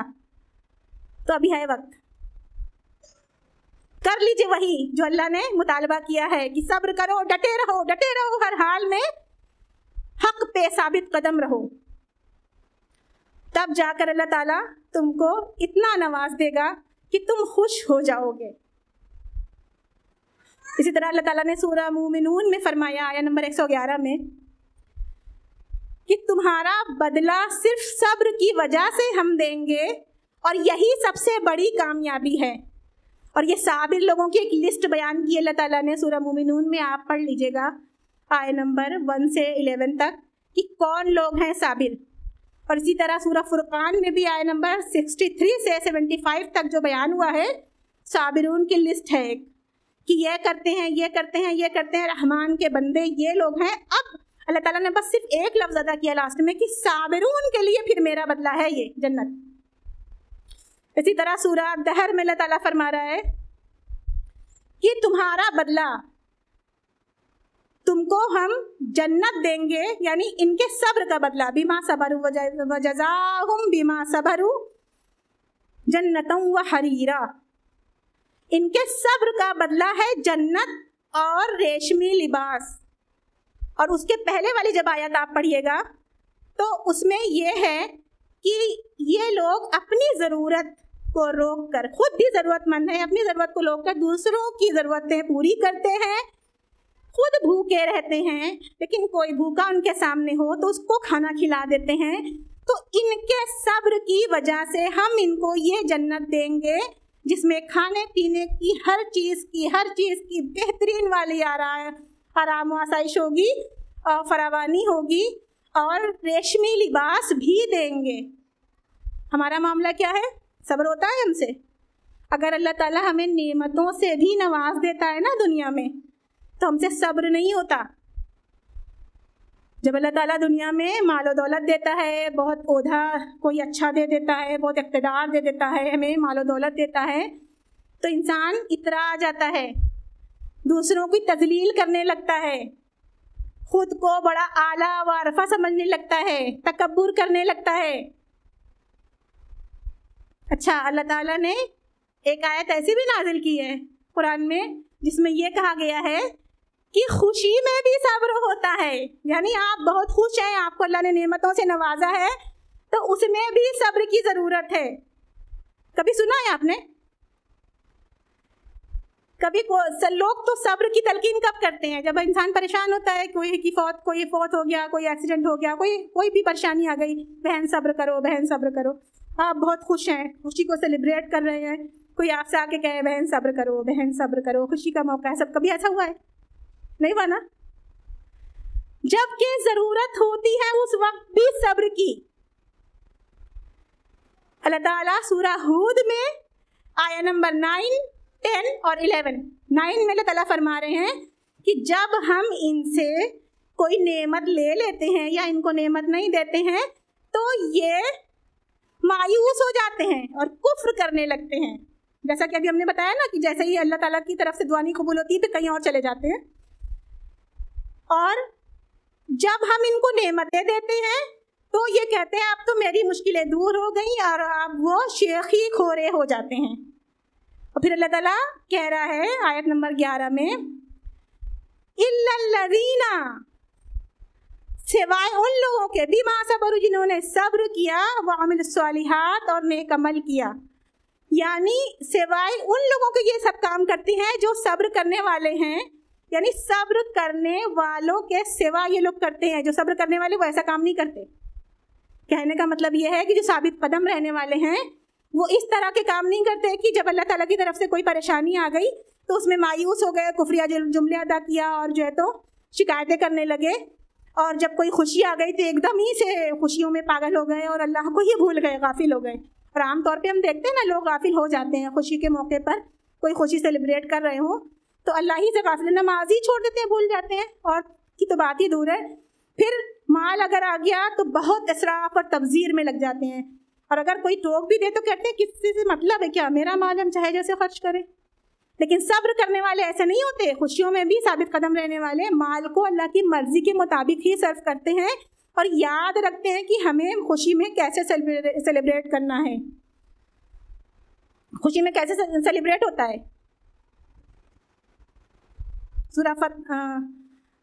سورہ نصر یاد ہے؟ سورہ نصر میں کیا کہا ہے اللہ تعالیٰ نے کہ جب تمہیں فتح مل جائے تو کیا کہو؟ فَسَبِّحْ بِحَمْدِ رَبِّكَ وَاسْتَغْفِرْ. اللہ کی تسبیح بیان کرو, اللہ کی حمد بیان کرو اور استغفار کرو. ایسا نہ ہو کہ تکبر کرنے لگو. ہم لوگ کیا ہو پاتا ہے ایسا؟ پھر بھی ہم لوگ انتظار میں رہتے ہیں اللہ تعالیٰ مدد بھیجے, اللہ تعالیٰ مدد کرے, اور اللہ مدد کرتا ہے اگر ہم جہاں بھی صبر کرتے ہیں. آپ لوگ نے محسوس کیا ہوگا اس چیز کو. اب سوال یہ ہے کہ ایسے پرفتن ماحول میں, ایسے پرفتن دور میں ہم کیسے یہ کام کر پائیں؟ ہم کیسے جمے رہیں اپنی جگہ جبکہ ماحول تو بالکل اپوزٹ ہے اسلام کے؟ تو ہم آپ کو ایک حدیث سناتے ہیں. یہ حدیث ہے مشکات کی 5144 اس کا نمبر ہے مشکات میں, اور ابن ماجہ میں بھی ہے یہ حدیث. ابن ماجہ میں 4014 اس کا نمبر ہے. ابو ثعلبہ خشنی ایک صحابی ہیں, ان کے پاس ایک تابعی آئے, ان کا نام ہے ابو امیہ شوبانی. ابو امیہ شوبانی کا کہنا ہے کہ میں ابو ثعلبہ خشنی کے پاس گیا اور ان سے کہا کہ آپ کا اس آیت کے بارے میں کیا خیال ہے؟ پھر انہوں نے وہ آیت پڑھی اور اس کا ترجمہ یہ ہے کہ تم اپنی جانوں کو لازم پکڑو, جب تم خود ہدایت پر ہوگے تو گمراہ لوگ تمہیں کوئی نقصان نہیں پہنچا سکیں گے. یہ آیت ہے سورہ مائدہ کی 105 نمبر کی آیت. تو انہوں نے کہا آپ کا اس آیت کے بارے میں کیا خیال ہے؟ تو جو صحابی تھے ابو ثعلبہ خوشنی رضی اللہ عنہ، انہوں نے کہا کہ اللہ کی قسم، اسی آیت کے بارے میں نے رسول اللہ صلی اللہ علیہ وسلم سے بھی دریافت کیا تھا، پوچھا تھا، تو آپ صلی اللہ علیہ وسلم نے فرمایا کہ تم نیکی کا حکم کرتے رہو، برائی سے روکتے رہو، اور جب تم دیکھو کہ بخیل کی اطاعت کی جاتی ہے اور خواہش کی اتباع کی جاتی ہے، اور لوگ اپنے ہی خیال میں اپنے خیال اور اپنے معاملے پہ ہی خوش ہیں، اپنی عقل پہ ہی خوش ہیں، مطلب اپنی رائے اور اپنی عقل پر ہی خوش ہیں، اور جب تم اس امر میں پڑ جاؤ تو تم، اور اس امر سے یعنی اس مشکل سے تمہیں نکلنا مشکل ہو جائے تو تم اپنے آپ کو لازم پکڑو، یعنی اپنے آپ کو تو بچا لو، ٹھیک ہے؟ اور پھر اس کے بعد ایام صبر آنے والے ہیں، اور جب تم ان ایام میں یعنی پرفتن دور میں تم صبر کرو گے، یعنی ثابت قدم رہو گے، تو جو ان ایام میں صبر کرے گا اس کو 50 عمل کرنے والوں کے برابر کا ثواب ملے گا۔ صحابہ نے پوچھا یا رسول اللہ کون 50؟ کیا ان کے 50؟ آپ صلی اللہ علیہ وسلم نے فرمایا ان کے 50 لوگ جو تم میں سے ہیں۔ اب اس کو آپ اس طرح سمجھیے، اللہ کے رسول صلی اللہ علیہ وسلم کیا فرما رہے ہیں؟ تم نیکی کا حکم کرتے رہو، برائی سے روکتے رہو۔ اب ماحول یہ ہو جائے کہ لوگ نہیں سن رہے ہیں، بات نہیں مان رہے ہیں، اور تو اور مان تو نہیں رہے ہیں، رک بھی نہیں رہے برائی سے، برائی کو عام کر رہے ہیں، آپ غالب آنا چاہتے ہیں تو کم سے کم آپ اپنے آپ کو تو بچا لیجئے برائی سے، آپ اپنے آپ کو روک لیجئے۔ اب جیسے آج کل کا ماحول کیا ہے، بے حجابی عام ہے، اگر کہیں حجاب پہن کے لڑکیاں چلی بھی جاتی ہیں تو کتنا ان کو ٹارچر کیا جاتا ہے نا، بہت سی جگہ کوئی انسٹیٹیوشن ہے یا کالج ہے یا یونیورسٹی ہے، کہیں بھی اگر لڑکیاں چلی گئیں تو ان کو بہت پریشانی کا سامنا کرنا پڑتا ہے۔ اب ذرا سوچئے اس پریشانی میں وہ مصیبت جھیل رہی ہیں اور حجاب پر ڈٹی ہیں تو ان کو یقیناً وہ ہاتھ، اچھا اس میں ایک لفظ اور تھا کہ اس نے ان ایام میں جس نے صبر کیا اس نے ہاتھ میں انگارہ پکڑا، تو یہ ہاتھ میں انگارہ پکڑنے کے برابر ہی ہے۔ ایسی کنڈیشن میں جب ہم حق پہ ڈٹے رہے اور ہم پر مصیبتوں کے پہاڑ ٹوٹ رہے ہوں اور ہم حق سے نہ ڈگیں تو یہی ہے ہاتھ میں انگارہ پکڑنا۔ تو پھر اب ہم جب عمل کریں گے، حق پہ ثابت قدم رہیں گے تو ہمیں کتنا ثواب ملے گا؟ 50 صحابہ اکرام کے عمل کرنے کے برابر ثواب ملے گا۔ اب آج کل آپ لوگ شادی کی محفلوں میں جاتی ہیں، یہاں پر تو سب حجاب میں آتے ہیں ماشاءاللہ الحمدللہ، لیکن شادیوں میں جب جاتے ہیں تو یہاں پہ جتنے لوگ آتے ہیں اس میں سے شاید ہی 1-2 لوگ حجاب میں وہاں رہ پاتے ہیں، سب تو حجاب ہو جاتے ہیں نا، ہو جاتے ہیں کہ نہیں؟ ماحول ہی ایسا، اب سب کو لگتا ہے وہاں پریشانی ہوگی، مشکل ہوگی، ہم حجاب میں نہیں رہ پائیں گے۔ اب جو اس کنڈیشن میں بھی حجاب میں گیا، پریشانی آئے گی کہ نہیں آئے گی؟ کچھ لوگ ایسے دیکھیں گے، کچھ ویسے دیکھیں، کچھ کہہ بھی دیں گے، کچھ نہیں بھی کہیں گے، اور پھر ورائٹیز آف فوڈ وہاں ملتا ہے، کھانے کے لیے بہت سارا انتظام ہوتا ہے، ہر چیز آپ کھا بھی نہیں سکتے، اب وہ بھی کورڈ کیسے کھائیں، چھوڑ دیتے ہیں، جانے دو نہیں کھاتے ہیں، اب حجاب ہے، مشکل ہو رہی کھانے میں، یا کھڑے ہوئے کھائیں گے بے حجابی ہوگے نہیں کھاتے ہیں، رکے نا، آئی نا پریشانی۔ اب کون سا ثواب ملا آپ کو؟ کون سا ثواب ملا؟ تو ڈٹے رہیے حق پر، کیسے بھی مشکل آ جائے مت چھوڑیے حق کو، ڈٹ جائیے حق پر، تب جا کر وہ جنت کے بالا ہوگا ملیں گے جہاں ہم لوگوں کی وہ استقبال ہوگا اور ہم لوگوں کا ویلکم کیا جائے گا فرشتوں کی طرف سے، فرشتوں کے ذریعے سے۔ تو برداشت تو کرنا پڑے گا۔ اب یہ سب کے لیے ہمت کہاں سے آئے، طاقت کہاں سے آئے؟ کیونکہ اب انسانی کمزوری ہمارے اندر تو ہے ہی ہے کچھ نہ کچھ، تو کئی بار ہم ڈر بھی جاتے ہیں نا، ڈر کے حق کا راستہ چھوڑ دیتے ہیں۔ تو جب ایسی سچویشن آ جائے کہ آپ حق کے راستے سے ڈگنے لگیں، آپ کو لگے بڑی مشکل ہو رہی ہے، تو اللہ تعالیٰ نے بڑی پیاری دعا قرآن میں دی ہے ہمارے لیے کہ ہم صبر کے لیے دعا کریں اللہ تعالیٰ سے۔ سورہ بقرہ کی آیت نمبر 250 ہے، ربنا افرغ علینا صبرا وثبت اقدامنا وانصرنا علی القوم الکافرین۔ اے ہمارے رب، ہم پر صبر انڈیل دے اور ہمارے قدموں کو جما دے اور ہماری مدد فرما کافر قوم پر، یعنی جو لوگ ہمارے در پہ ہیں، ہمارے خلاف ہیں، ان کے خلاف ہماری مدد فرما۔ اور یاد رکھیے چاہے جتنے بھی ہم پختہ ارادے والے ہوں، عزم والے ہوں، ڈٹنے والے ہوں، اللہ کی مدد کے بغیر ہم کوئی بھی عمل کر نہیں سکتے۔ تو ہمیں ہر جگہ دعا کی اور اللہ کی مدد کی ضرورت پڑتی ہے۔ اور ہمیں جب لگے کہ ہمارا صبر ٹوٹ رہا ہے تو اس دعا کو پڑھ لیجئے گا، انشاءاللہ آپ کا صبر ثابت ہو جائے گا، آپ صبر پہ رک جائیں گے، ثابت قدم ہو جائیں گے۔ اور اس دعا کے پیچھے جو ایک واقعہ ہے نا، وہ بہت خوبصورت واقعہ ہے، ابھی وقت نہیں ہم آپ کو بتاتے۔ جالوت جو بادشاہ تھا، اس کے خلاف جب طالوت جو نبی تھے جنگ کرنے کے لیے گئی تھی، انہوں نے جنگ کیا تھا، تو ان کی فوج جو تھی بہت تھوڑی سی فوج، چھوٹی سی ٹکڑی جنگ کرنے کے لیے گئی تھی، یعنی اللہ نے بھی ان کو آزمایا تھا۔ اور پھر آزمائش میں جو لوگ مطلب صبر میں جو لوگ نکل کے آئے تھے آزمائش کے بعد، جو ثابت قدم رہنے والے تھے، تو ان کو ڈٹ کے مقابلہ کرنا تھا۔ اب سامنے بہت بڑی فوج تھی، تو پھر یہ دعا ان لوگوں نے کیا تھا اپنے رب سے۔ تو یہ دعا ہم سب بھی اپنے لیے کریں، کیونکہ ہمیں بہت ضرورت ہے ہر جگہ ہر لمحہ اللہ کی مدد کی اور ثابت قدم رہنے کی۔ تو ہم یہیں پر اپنی گفتگو کو اختتام کرتے ہیں اور اللہ تعالیٰ سے دعا کرتے ہیں کہ اللہ تعالیٰ ہم لوگوں کو ہر جگہ ہر لمحہ ہر گھڑی صبر کی توفیق دے اور جما دے ہم کو حق پر، اور باطل سے ہمیں محفوظ کر دے، اور ہر جگہ ہم کو دین کے راستے پر ثابت قدم کر دے۔ آمین۔ وآخر دعوانا الحمد للہ رب العالمین، والسلام علیکم ورحمۃ اللہ وبرکاتہ۔ جزاک اللہ خیرہ sister. Indeed, we should remain steadfast and establish our feet firmly in the way of truth. اور اس طرح سے ہم دنیا میں فتح اور آخرت میں جنت حاصل کر سکتے ہیں۔ اللہ سبحانہ و تعالیٰ سے ہمیں یہ دعا کرتے رہنا چاہیے کہ وہ ہمیں صابرین و صابرات میں شامل کر دیں، کیونکہ صبر کرنے والوں کے ساتھ اللہ تبارک و تعالیٰ ہوتا ہے، اور جس کے ساتھ اللہ ہوتا ہے اسے کسی اور شے کی ضرورت نہیں ہوتی۔ Therefore, it is aptly said that it is patience under immense pressure that turns a dull piece of coal into a shining diamond. The more the diamond is cut, the brighter it sparkles. It's time for two important announcements.